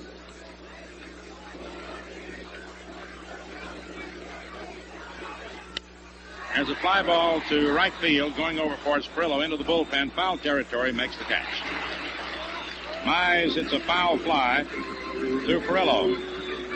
One run, 2 hits, no errors, 1 left on. And so at the middle of the 7th inning, the score is Yankees 4, Dodgers 2. When you talk to big league baseball and football players about shaving, you'll find that just about every one of them uses the Gillette Super Speed razor. Saul Rogovan says, the Gillette Super Speed makes shaving much faster and easier. Now listen to Norm Stanley. In my opinion, no amount of money can buy a handier, easier shaving razor. Now a tip from Ken Cavanaugh. For easy and refreshing shaves every time, I'll take Gillette Super Speed over all others. Men, with the Gillette Super Speed razor, you change blades instantly. Twist. Zip. Twist. You get this superb shaving instrument, plus blue blade dispenser with safety compartment for used blades and styrene travel case for only $1.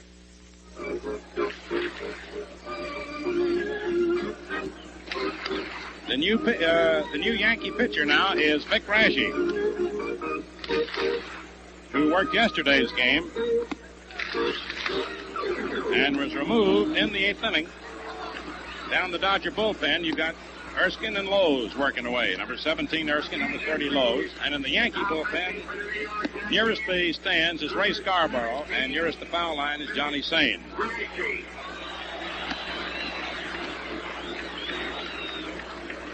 Now, yesterday, Vic Raschi, in his second start of the series, went 7 2/3 innings, was removed in the 8th.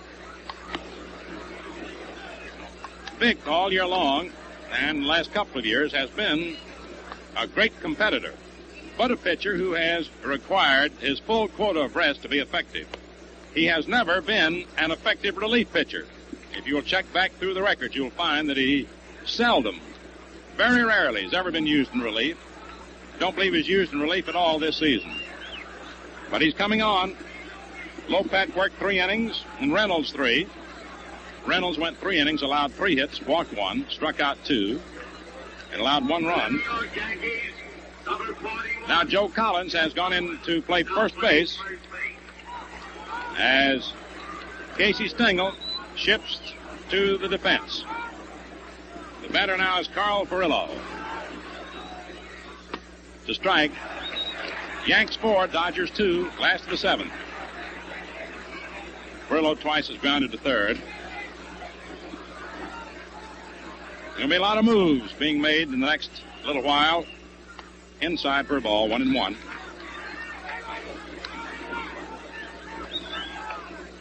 With Erskine and with Erskine and Lowe's heating up, we may have a pinch hitter for Rowe.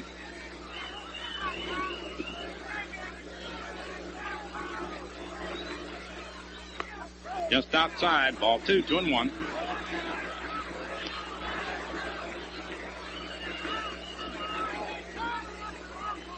Paid attendance today, 33,195.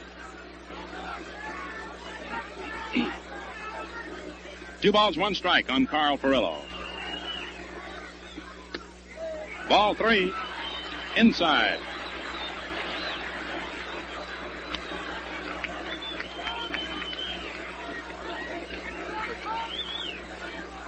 Jake Fittler way out of that coach's box hollering words of encouragement down to Furillo. Ball 4, Furillo walks. So the pot keeps boiling. Rocky Nelson is going up to bat for Preacher Rowe, number 32 at the bat rack.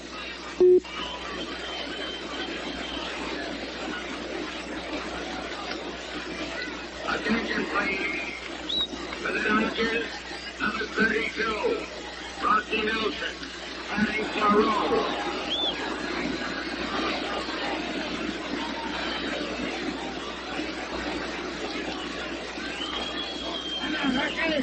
Chuck Dressen, the Dodger skipper, coaching at third, making his move. Rocky Nelson hitting for Preacher Rowe. Yanks 4, Dodgers 2, last of the 7th. Furillo on first, no one out.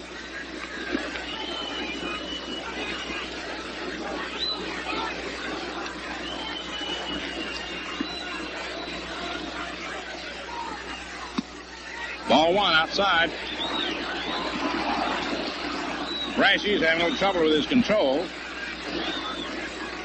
And now Casey Stengel has switched in his bullpen. He has gotten Bob Kuzava to throw in place of Scarborough, a left-hander, same the right-hander. Strike 1. 1 ball, 1 strike.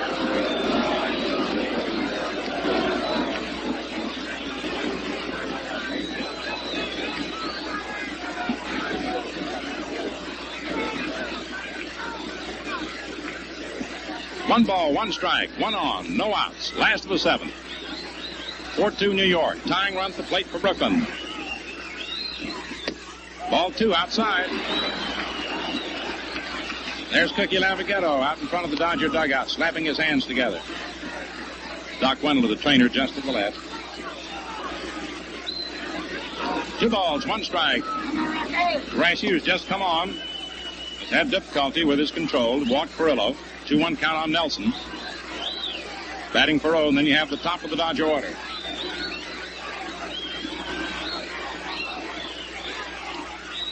There's a fly ball foul down the right field line and out of play. Count is 2-2. There's Casey Stengel slapping his hands together as he comes off the Yankee bench. And I'm telling you, they're just coming off the benches with every pitch. Billy Martin goes in to talk to Rashi.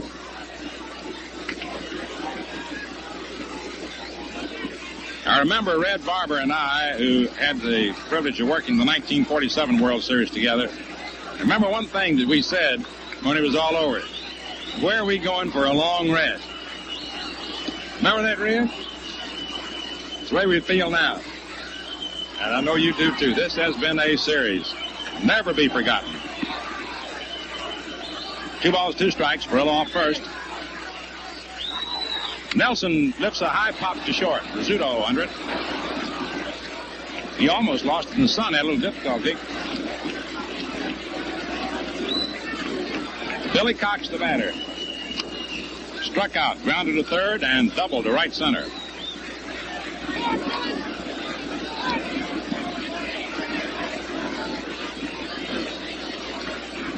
The grim determination on Billy's face. The seriousness of the situation. exemplified and revealed beautifully by our fine cameras. Ball one, just a little outside. Now you've gotten to the stage of the game where both sides are going to be a little touchy about the call in those close pitches. Navigato just hollered out to Yogi when Yogi turned and said something to Larry Goetz. 1 ball, no strikes.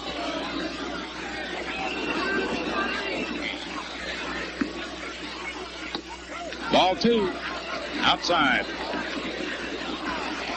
There's Cookie. He's the cheerleader right now.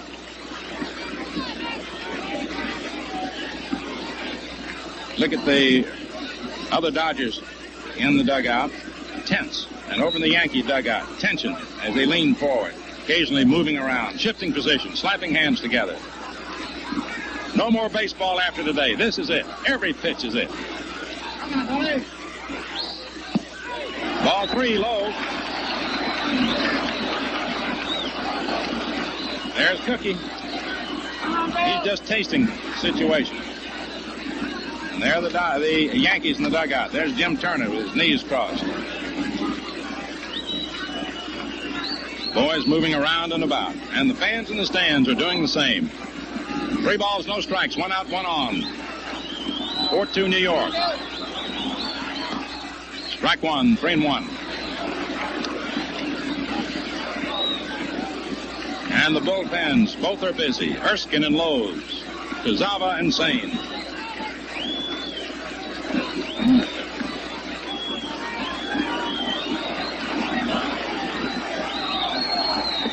Strike 2, full count.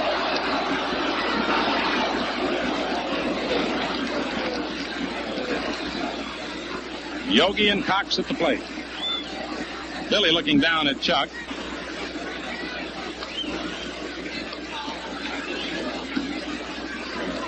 There's Dressen hollering up there. Furillo on first base. 1 out. We'll see whether or not he'll be running with the pitch. Most likely. We'll see. There he goes. Pitch is swung on. Hit out to right field for a base hit. Furillo on his way to third. Holds up as the throw is. It hits Furillo on the leg. And then Berra goes over to grab it. And so Billy Cox lines a single to right on the 3-2 pitch. And now the lead run comes to the plate for the Dodgers. Boy, I'm telling you, the excitement rides and rides ever higher.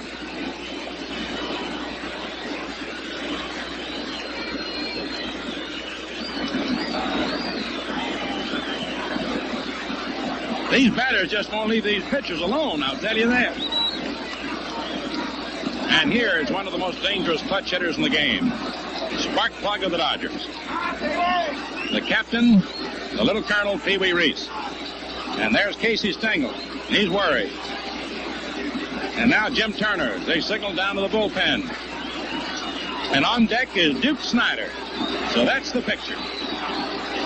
Furillo on second. Cox on first. 1 out. Yanks 4. Dodgers 2. Last of the 7th.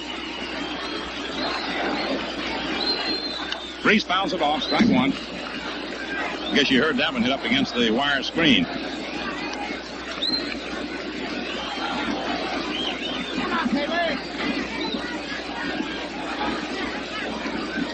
We're wondering here right now that what Case will do, barring the long ball, whether Rashi will even pitch to Snider. But let's wait till that time comes. Low outside for a ball. 1 ball, 1 strike.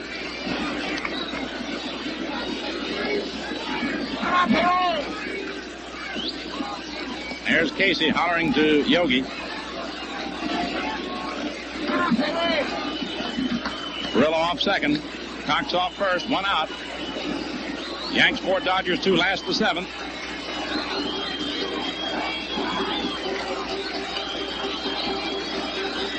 Pee Wee at the plate and Rashi ready. Outside. Ball 2 to curve. 2-1. Rashi obviously is not sharp. His control is not there.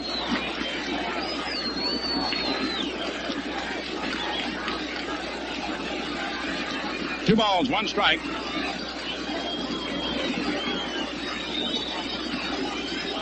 One away.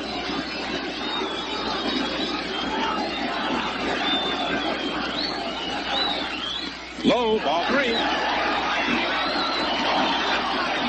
Look at Cookie Lamaghetto. He really leading the cheers in the Dodger dugout. And now Casey Stengel coming out of the Yankee dugout is Chuck Dressen. Stands at third, wondering.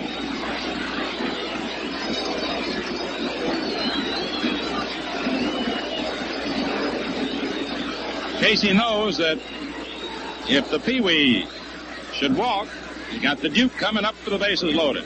Or a pitch that might be too good to Reese. Could be given quite a ride. Case gives Rashi a pat on the back. Going to leave him in.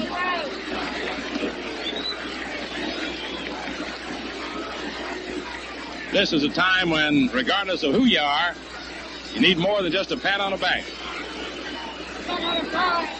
Down to the bullpen, Kuzava and Sane, both getting ready.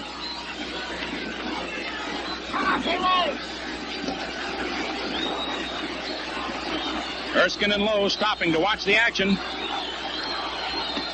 Strike 2, got the inside corner.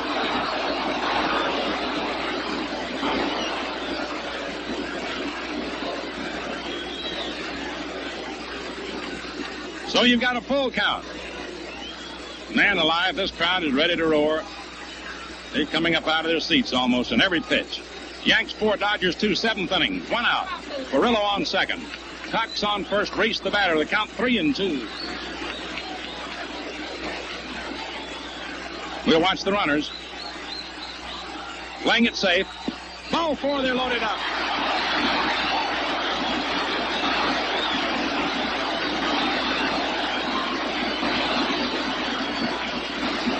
And now to the dugout. Out of the dugout into the mound goes Casey Stengel. And the Duke is the batter. So, Case may bring in Bob Kuzava, a left-hand pitcher. We're not certain. We'll watch him. He's going to have somebody come in. Kuzava. Casey hollered to plate umpire Larry Goetz. It's Kuzava, a left-hand pitcher. Here he comes.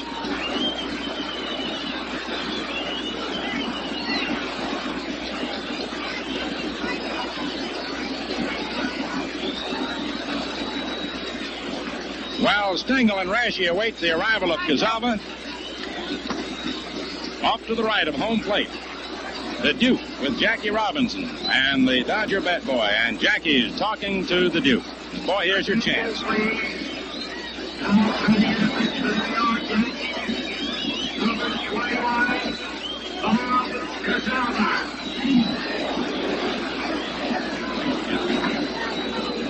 Bob Kuzava, who won 8 and lost 8 for the Yankees.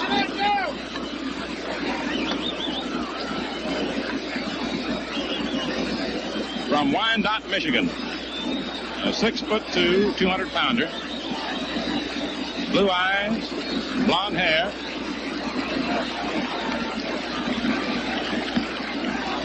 Who appeared in the World Series last year in relief.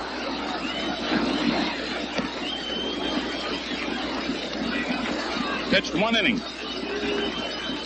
in relief last year. He's had a lot of tough assignments in his career, but none tougher than this one.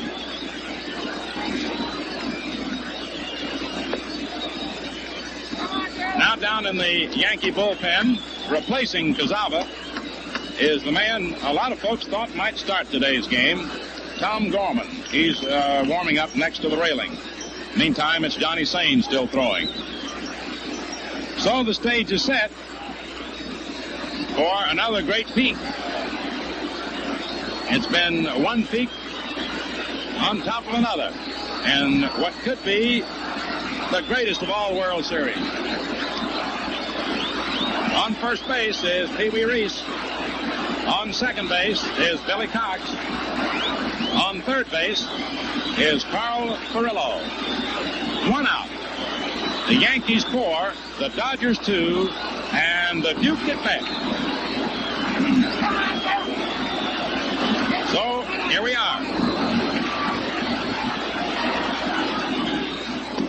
Strike one, fastball.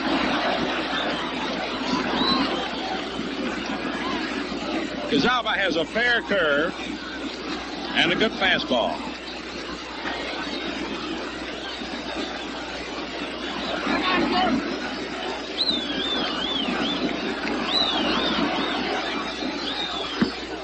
Outside, ball one, 1-1.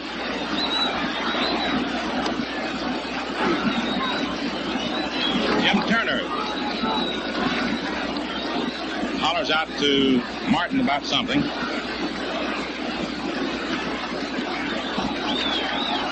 Three men aboard. One out. Dodgers battling back. Foul ball over the Yankee dugout. Strike two, 1-2. Berra calls time now to go out and talk to Kuzava. And there's Casey. Heart pumping a mile a minute. And who can blame him? The Yankee skipper, hoping to achieve 4 consecutive World Championships. The Dodgers in here battling valiantly to achieve their first. And this is the day it's going to be decided. And this could be the moment. Jake Pittler cutting up a storm at first. 3 men leading away. The Duke takes a curve inside, 2-2. And the crowd oohing and eyeing.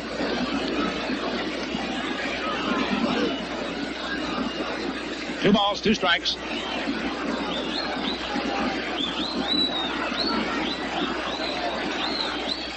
Ball 3.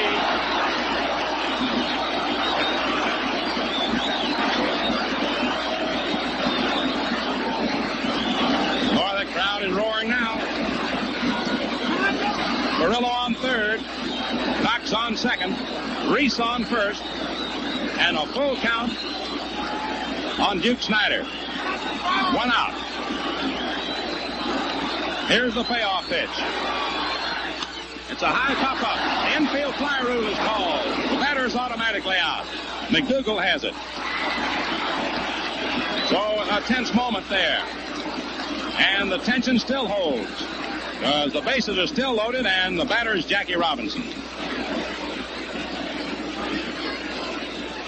Under the infield fly rule, if a batter hits a pop-up, which in the judgment of the umpire can be handled by an infielder, with runners on first and second, or first, second, and third, and less than 2 out, the batter's automatically out. The runners go at their own risk. So Bob Kuzava is going to stay in there and pitch to the right-hand batter, Jackie Robinson. Sometimes you can look for a switch. Now, here comes Casey out of the dugout. Let's see. He may still switch. I don't know. Casey goes back in. Decides to let Kuzava stay with it. 3 runners leading away. Strike 1 foul tipped off the hand of Yogi. No balls, 1 strike. Robinson line to left, beat out a bunt and line to third. The Dodgers in the dugout, tense with anxiety. And in the Yankee dugout, they're tense with anxiety. I tell you the truth, it's just gotten to the point now where it's just past tense. Even though we're playing in the present. Furillo on third, Cox on second, Reese on first. Inside for a ball. The count's 1-1. Man with every pitch that's thrown. The championship flag is flying.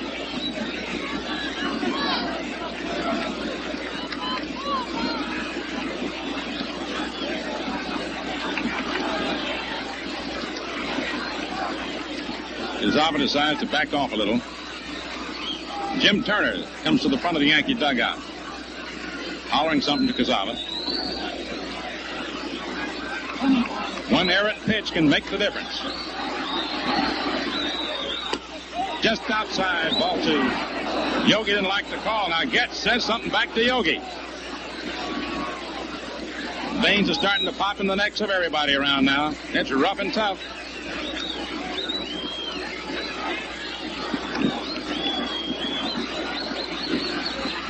Foul ball, hit long and deep.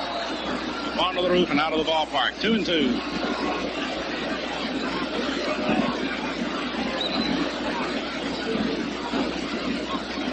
There's Case taking a look at that one.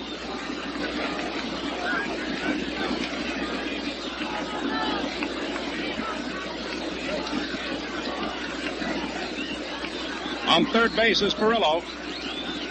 On second base, Cox. On first base, Reese. Yanks 4, Dodgers 2, seventh inning, 2 down, 2-2 on Robinson. Ground ball foul.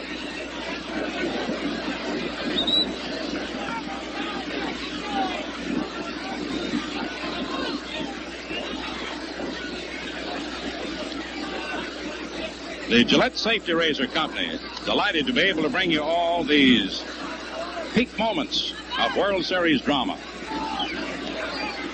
I just don't believe there's been anything ever any greater in baseball.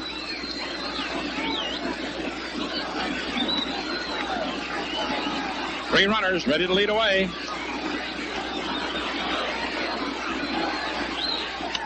It's a high pop-up. Who's going to get it? Here comes Billy Martin digging hard, and he makes the catch at the last second. How about that? There was a ball that the wind held up. And even though it was just a high pop-up, Billy Martin still had to lunge for the ball. Man, it's been a great series. It still is. We got 2 more innings at least to go. And a great job of clutch pitching by Bob Kuzava. No runs. 1 hit, no errors, and 3 big men left on. The score at the end of 7 innings, Yankees 4, Dodgers 2.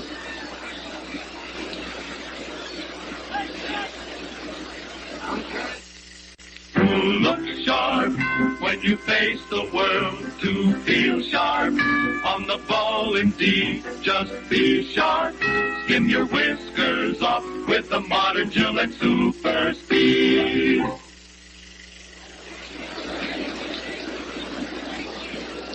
And now Carl Erskine returns to the wars for the Dodgers. The great, courageous right-hander who was knocked out in his first start in this series as the Yankees beat him 7-1, but who came back last Sunday in what will go down and has already gone down as one of the greatest ball games in the history of the major leagues, and pitched such sensational ball after Johnny Mize had clipped him for the 3-run homer that gave the Yankees a 5-4 lead, retiring the final 19 men to rack up a 6-5 11-inning victory that was a dynamic ball game all the way, and one that is tops for thrills. So here's Carl Erskine, who finished that game with a blister, with a torn blister at that. Clyde King, number 23, and Ben Wade, number 46, in the Dodger bullpen. As Red told you earlier, as I had occasion to mention in the beginning of the show today, they're going to use everybody if they have to. So here we go now into the 8th inning. Yanks 4, Dodgers 2, and the batter is Berra. The pitcher is Erskine. It's a high pop-up. Into short right, Robinson out, Furillo in. Furillo says he'll take it. Yogi had flied to center, grounded to second into a double play, struck out and flied to right.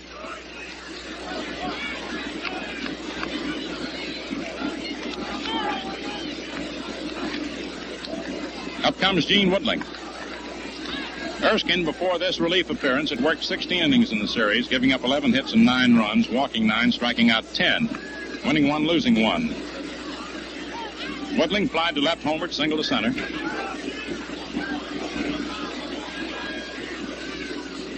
High, ball 1.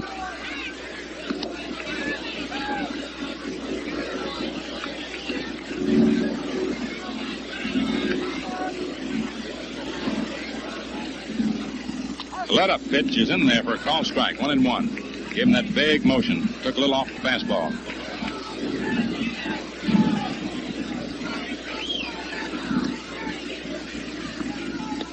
Low outside, ball 2, 2-1.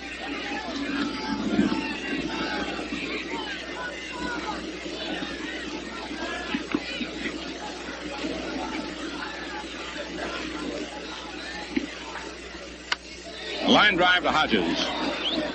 2 away. And up comes Hank Bauer.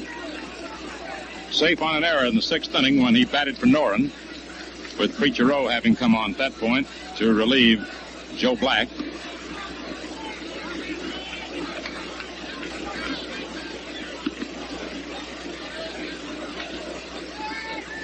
Yanks 4, Dodgers 2. 8th inning. Little outside, ball 1, perhaps a little low. For you late viewers, the Yanks scored first in the 4th inning. Rizzuto doubled, scored on Mize' single. Outside, ball 2. The Dodgers retaliated in the last of the 4th. Snider singled. Robinson and Campanella beat out bunts. The low-pattern starters taken out. Reynolds came in. Hodges lined to left to get Snider in, but Shuba and Furillo struck out and grounded to third respectively. Inside, ball 3. The Yankees went ahead in the 5th inning on Woodling's homer over the right field wall. 2-1. The Dodgers came right back to tie it, 2-2, on a double by Cox and a single by Reese.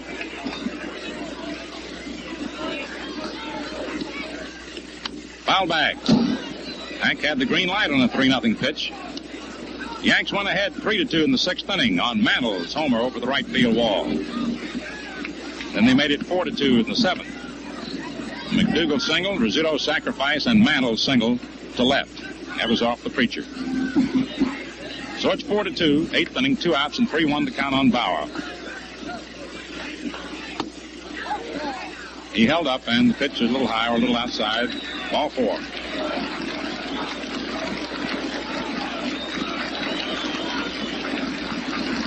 Up comes Billy Martin, getting a round of applause for his fine catch on what normally would have been a routine play on Robinson's pop-up to end the dramatic 7th inning. The wind held it up, and Billy had to really go hard. He's got something smeared under his right eye. I don't know whether that's intentional or not. Johnny Mize will often put his finger in some water and into the black dirt, rub under his eyes to protect against sun, the glare of the sun. That may be what Billy has done, too. As a liner in the center, the Duke coming. He has it.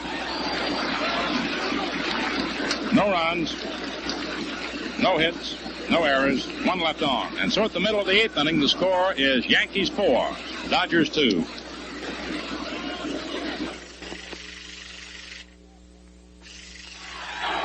One more base hit, the Texas League's going to get a great pitching prospect.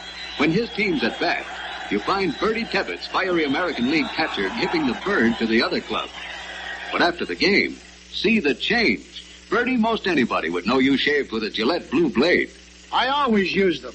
Never have any trouble getting quick, clean shaves. 20 for 98 cents, 10 for 49. Look sharp, feel sharp, be sharp.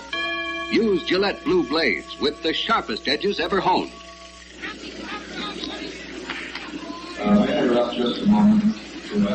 Last half of the 8th inning. Barring extra innings, there are 9 outs left in the World Series. Yes. Or possibly 6 outs.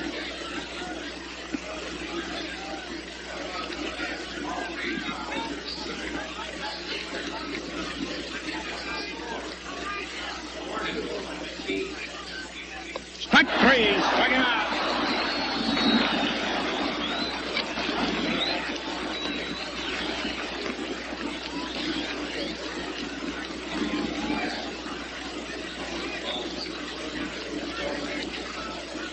That ties a record for a 7-game series. Most strikeouts by a club, 48. That's the 48th Dodger to go down swinging, or at least 48 strikeouts against the Dodgers collectively. The Chicago Cubs in the 45 World Series in 7 games had that number of strikeouts. Strike call to Gil Hodges. Gil's hit 3 balls hard today. Mantle went back to the center field fence to take his fly. He lined to left with the bases loaded in the 4th to get 1 run in and grounded to short into a double play. Now, Larry Goetz is warning somebody in the Dodger dugout. Can't see who it is. It was over in the extreme right corner of the dugout. The extreme right corner. Way over into the corner. Can't see who it is.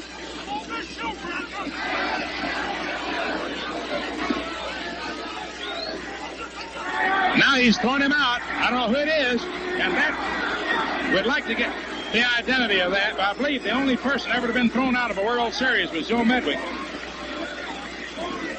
And somebody has been thrown off the Dodger bench, and Larry Goetz said, get out of there. He's angry. I don't know who it is. Is it Cookie? Let's see.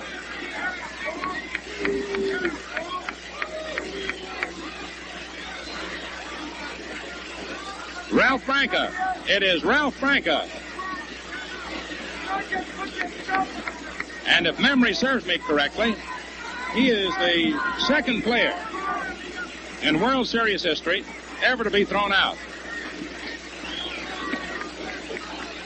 Certainly the first non-combatant, so to speak. Inside for a ball. That is to say, not in the game itself.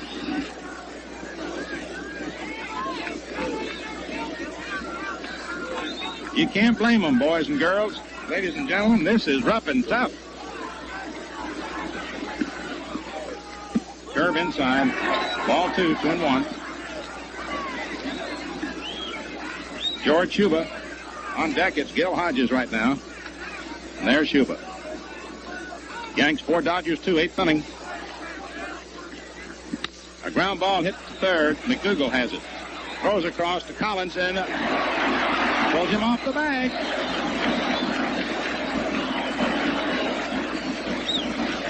That's 2 throwing errors for McDougald. In today's game, it is the 4th error for the Yankees.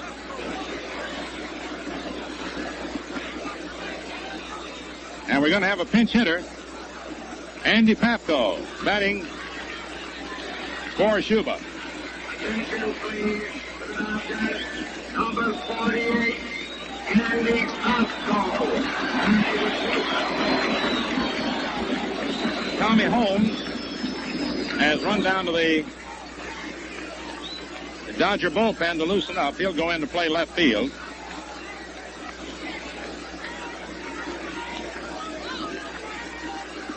Gil McDougald, with 4 errors in the series, ties the record for most errors in a 7-game World Series. 4. Pepper Martin had that dubious distinction in the 1934 series with the Cardinals. So we'll see whether that'll be a costly one or not. Puts the tying run at the plate for Brooklyn. And, of course, more than that immediate prospect is the fact that, or equal with it, it puts extra pressure on the pitcher. Foul ball, strike 1.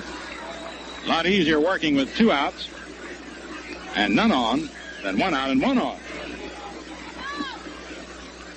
John McGraw once said, if it weren't for errors, baseball wouldn't be as exciting a game as it is.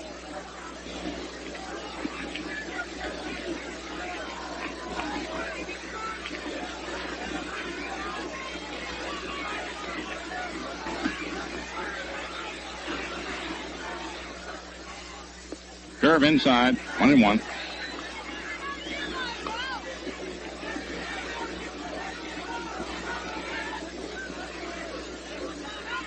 One ball, 1 strike, 1 out, 1 on. The Yanks 4, Dodgers 2, 8th inning.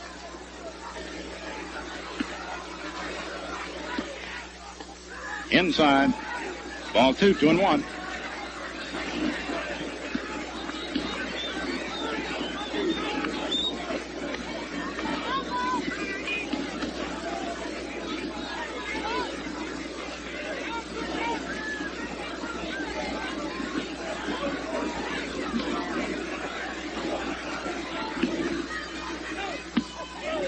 Ball 3, 3-1. And brings Casey off the bench again.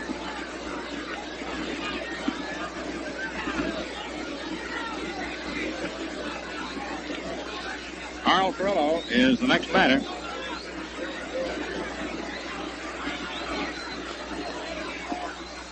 Strike 2, full count.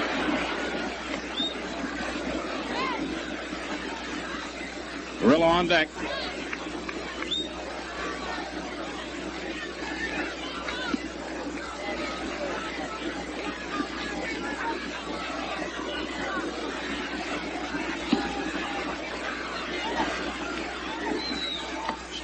He struck him out.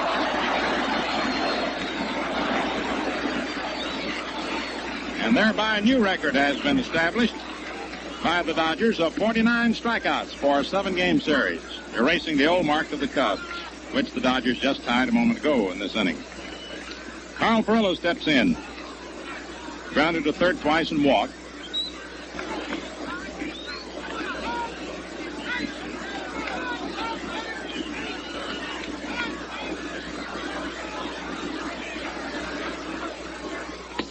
Strike one.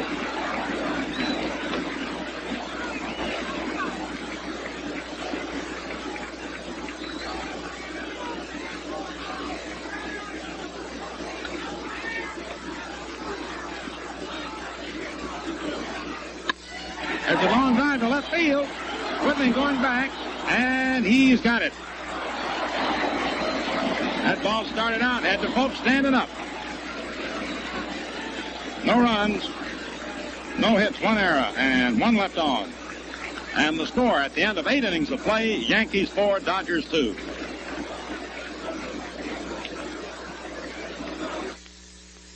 Look sharp, feel sharp, be sharp and listen, mister. How are you fixed for play?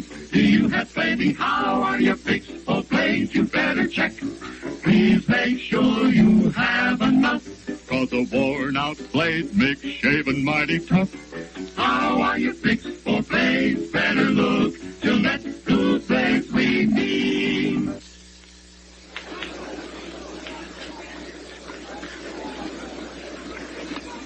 The Yankees 4 errors so far today. Tommy Holmes, by the way, is going into play left field for the Dodgers, as we indicated to you a moment ago. The Yankees' 4 errors in this game are 2 short of the record.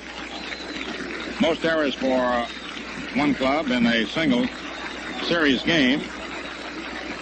The White Sox in 1906 and again in 1917, and the Pittsburgh Pirates in 1909. Bob Kuzava getting a hand as he comes up to lead off in the 9th inning.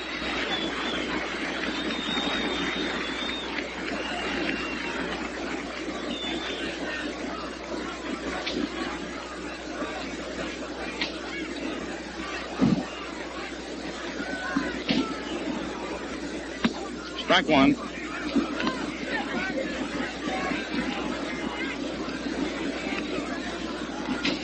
Carl Erskine pitching for the Dodgers. Their third hurler. Ball 1, 1-1.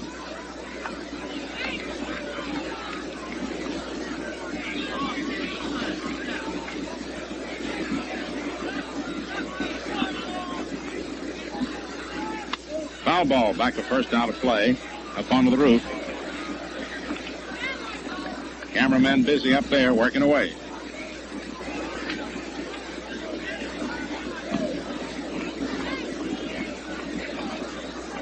Casey Stengel leaning up against the post. Man, everybody like to have something to lean up against right now. Just outside, ball 2, 2-2.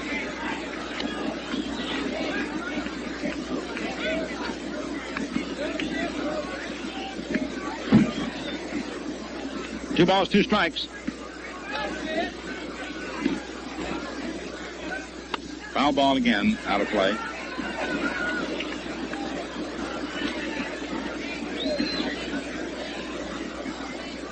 In the event you wish to think ahead a little bit, Erskine is the scheduled leadoff man the last of the night. We left pinch hitter for him, then the top of the order, Cox and Reese. Slow bounder hit out to Jackie Robinson. 1 away. Here's Gil McDougald. Grounded to short, third and second, and single to right. 1 for 4.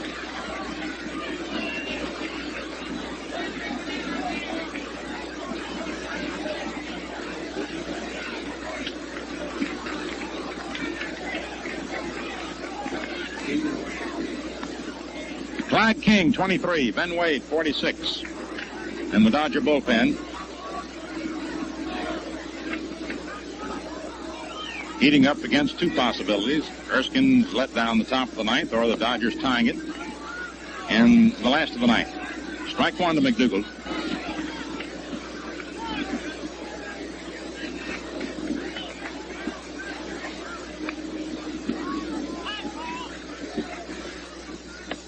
Ball one, 1-1.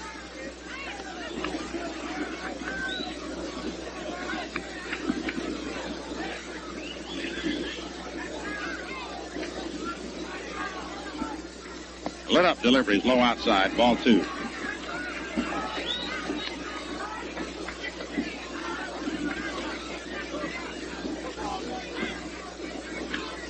Two balls, one strike. Scoreboard still has 1-1. Now it slides to 2 up.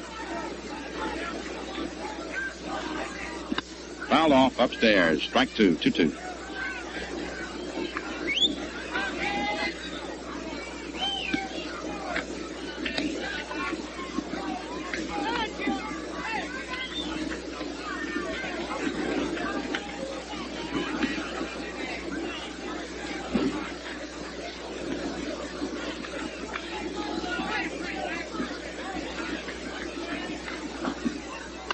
Line drive right back through the middle in the center for the base hit. Snider tosses back into Robinson, and McDougald holds on at first with a single to center. It's his 5th series hit. Up comes Rizzuto. Grounded to first, double to left, line to short, and sacrificed. It was in a similar situation in the 7th inning with one out that McDougald singled. Rizzuto dropped the bunt down with a dual purpose, trying to move the runner to second and trying to beat it out himself. He was thrown out on a nice play by Cox, and then Mickey Mantle delivered a 2-out single that scored McDougald.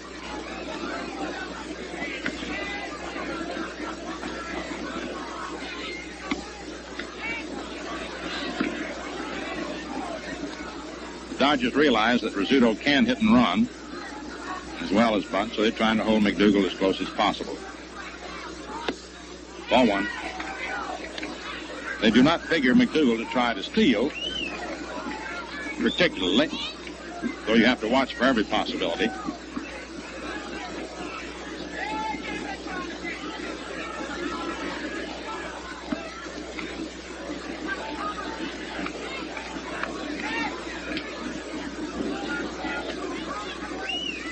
There's the superimposition so that you can see the base runner as well as the batter.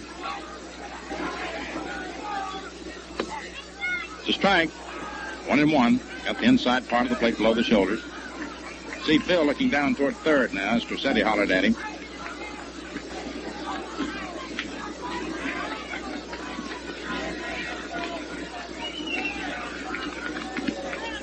One ball, one strike, one out, top of the ninth. Yanks 4, Dodgers 2.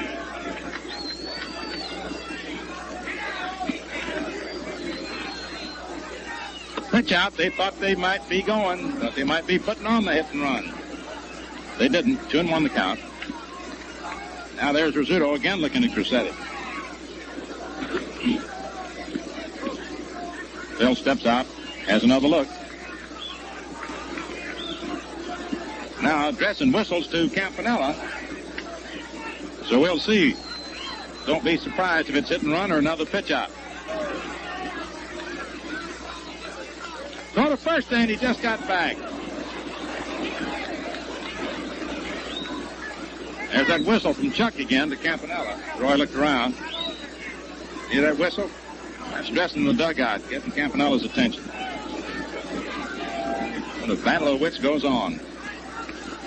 A lot goes on in a ball game that you seldom have a chance to see or hear. Another throw over.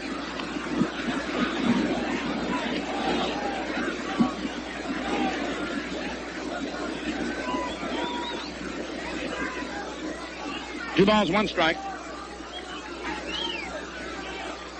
Again. That one almost thrown away.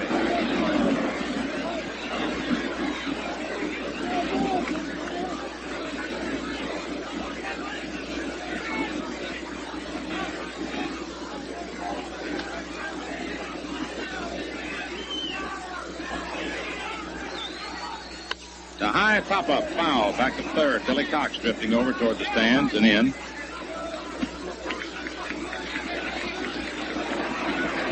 2 outs, and here's Mickey Mantle. Struck out, grounded to first, homered and single. Driven in 2 runs. Regardless of the outcome of the series, this young man's name will be emblazoned high among the stars. Mickey Mantle, Duke Snider, Johnny Mize, Pee Wee Reese, Phil Rizzuto, Billy Cox, Furillo, Hapko, and Berra. You can go on and on. Ball 1.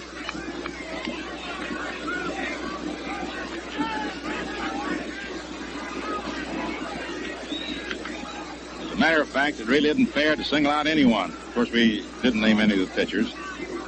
They're all in for their share of glory. But every man has fought his heart out in this series. Ground ball grabbed beautifully by Gil Hodges to convert it into the putout.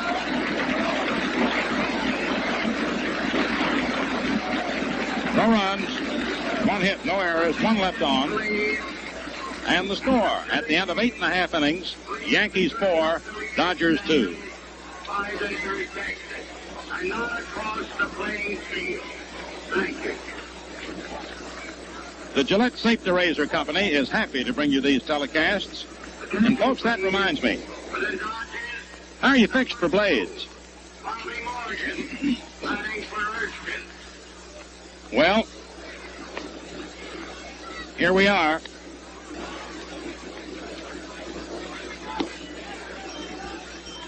Bobby Morgan is going to come up to bat for Carl Erskine, right-hand hitter.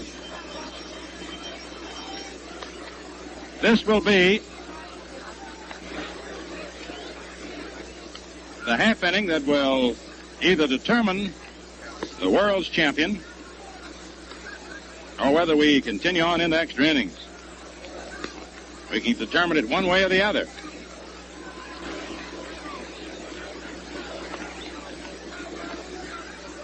So Bobby Morgan comes in to bat for Erskine.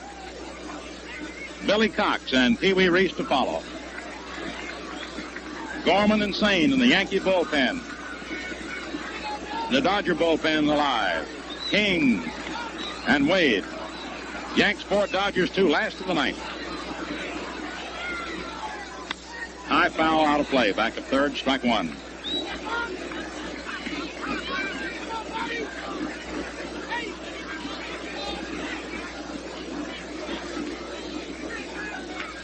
Young Bobby Morgan from Oklahoma City. Batting for Carl Erskine.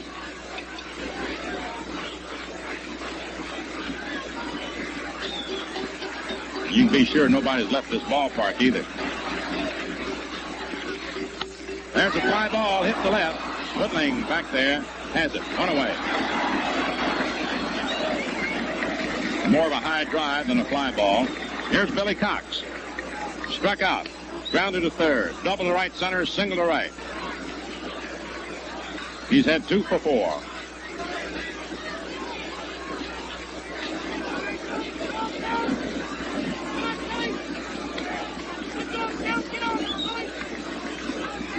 Dodgers still in there battling. Strike 1. Now the Yankees have 3 men warming up. Gorman, Sane, and Ray Scarborough. Curve, a little low. 1 ball, 1 strike.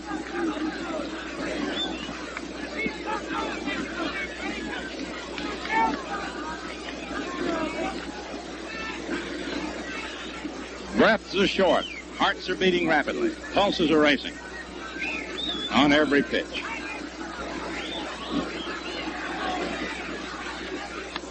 Strike 2 as he fouls it back to the screen. 1-2.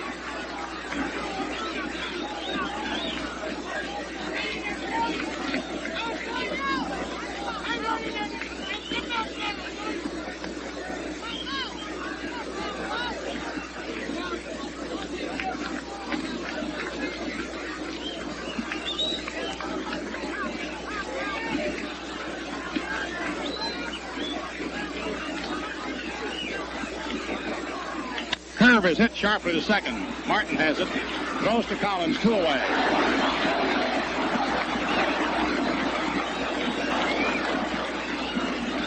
And now coming to bat is the Little Colonel, Pee Wee Reese.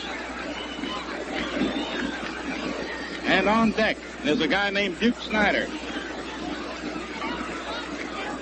And so, the situation is right now with Kuzava and Reese.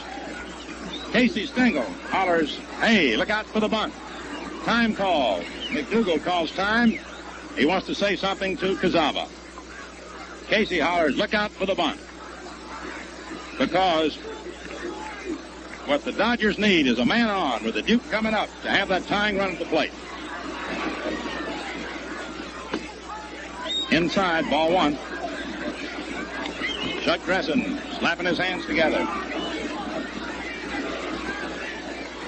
The way this series has been going, anything can happen, and it has. High, ball 2. 2 balls, no strikes.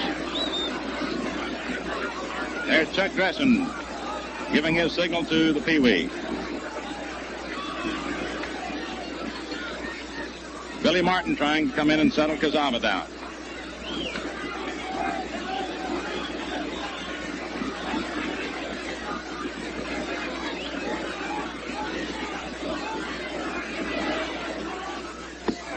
Strike 1, 2-1. Saw Reese trying to rattle Kuzava. He's trying to get on any way he can. Wants to bring the Duke up, to set it up for the tying run at least. Time called. Reese steps out.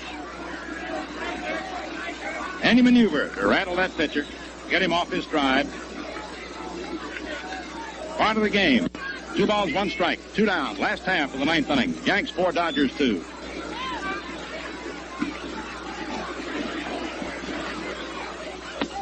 Strike 2, 2-2.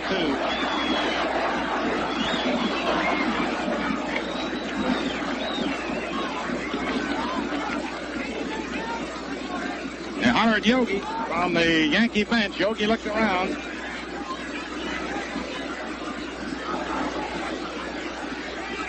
Foul off, and we're still alive.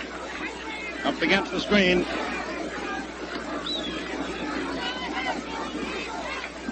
That's where the boys are doing the radio version of the series are sitting.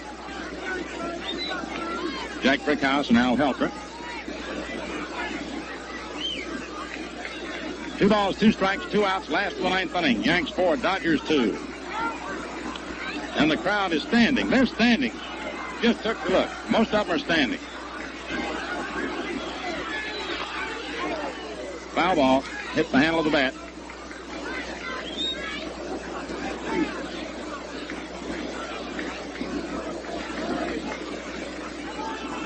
Anticipatory or not,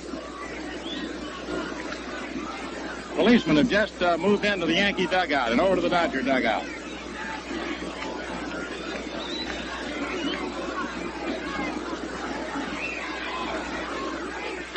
There's a fly ball hit out to left field. Whitling getting under it.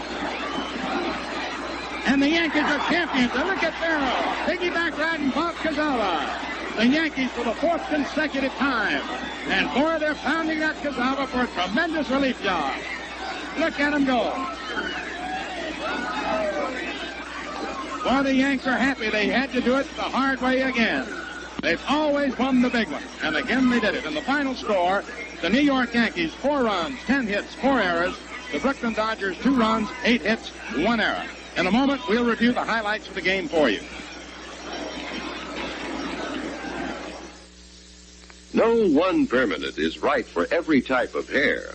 Different types of hair need different types of permanents. And here's the answer from Tony, the new Tony Trio. Your choice of 3 permanents: regular Tony, super Tony, very gentle Tony. Now do what the finest beauty shops do. Choose a permanent custom made for your type hair. Regular Tony is for normal hair. It's now custom made to give a better wave for the millions who have always had good results with Tony. Super Tony is for hard to wave hair. If other permanents didn't take or didn't last, Super Tony is made to order for you.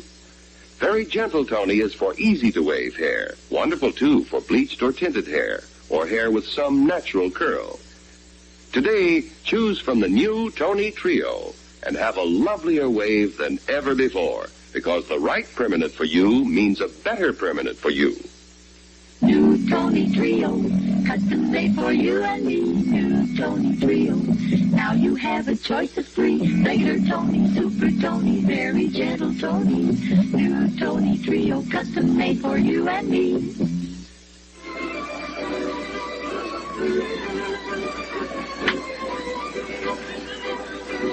Well, Red, the camera is back on us, and it was a tremendous series. Congratulations, Mel, on a great job, and congratulations to the New York Yankees for the second time, World Series champions for 4 consecutive years. And for Stengel, he is still the 1,000% manager. 4 years managing the Yankees, 4 pennants, 4 World titles. It was a great World Series. Our congratulations go to both ball clubs, and especially to the again champions of the world, the New York Yankees. Well, Red, as you and I both said before the game started today, this has been one of the most terrific World Series of all time, one of the most dramatic. And it was just a shame that one of these two teams had to lose. And we said before the game, I think that every fan, every baseball observer, all the reporters felt the same way, that it was no disgrace to lose, and that the winner had nothing to really be arrogant about, if I might use that little harsh word. It was just... somebody had to win today, and both teams just covered themselves with glory from start to finish. Well, Mel, before we get too far gone, the totals are 4-10-4 for the Yankees, 2-8-1 for the Dodgers. The winning pitcher is Reynolds, giving him his 6th win. He now equals Gomez with 6 wins. Roughing, of course, has won 7, the tops in that field. However, the pitching hero for New York, make no mistake about it, was Kuzava, who came on and stopped the Dodgers in the breach when they had their big inning in the 7th, a big chance. This program is authorized under television rights granted by the Commissioner of Baseball solely for the entertainment of our audience, and any publication, reproduction, or other use of the pictures, descriptions, and accounts of this game without the express consent of the Commissioner is prohibited. Any commercial or other use of the program, such as by charging admission for its showing, is similarly prohibited without the express authority of the Commissioner. Our appreciation for a fine job to our director, Ralph Giffen, for the games here at Ebbets Field, and technical director, Frank Ennis, and to the camera crew. So, fans, that's that. The story of another World Series goes into the record. But Gillette's Cavalcade of Sports carries on. Every Friday night, we telecast the major boxing event of the week, so plan to be at your television receiver and enjoy the fun. And now, this is Red Barber with Mel Allen saying, smooth sailing, smooth shaving, and good afternoon from your host, the Gillette Safety Razor Company.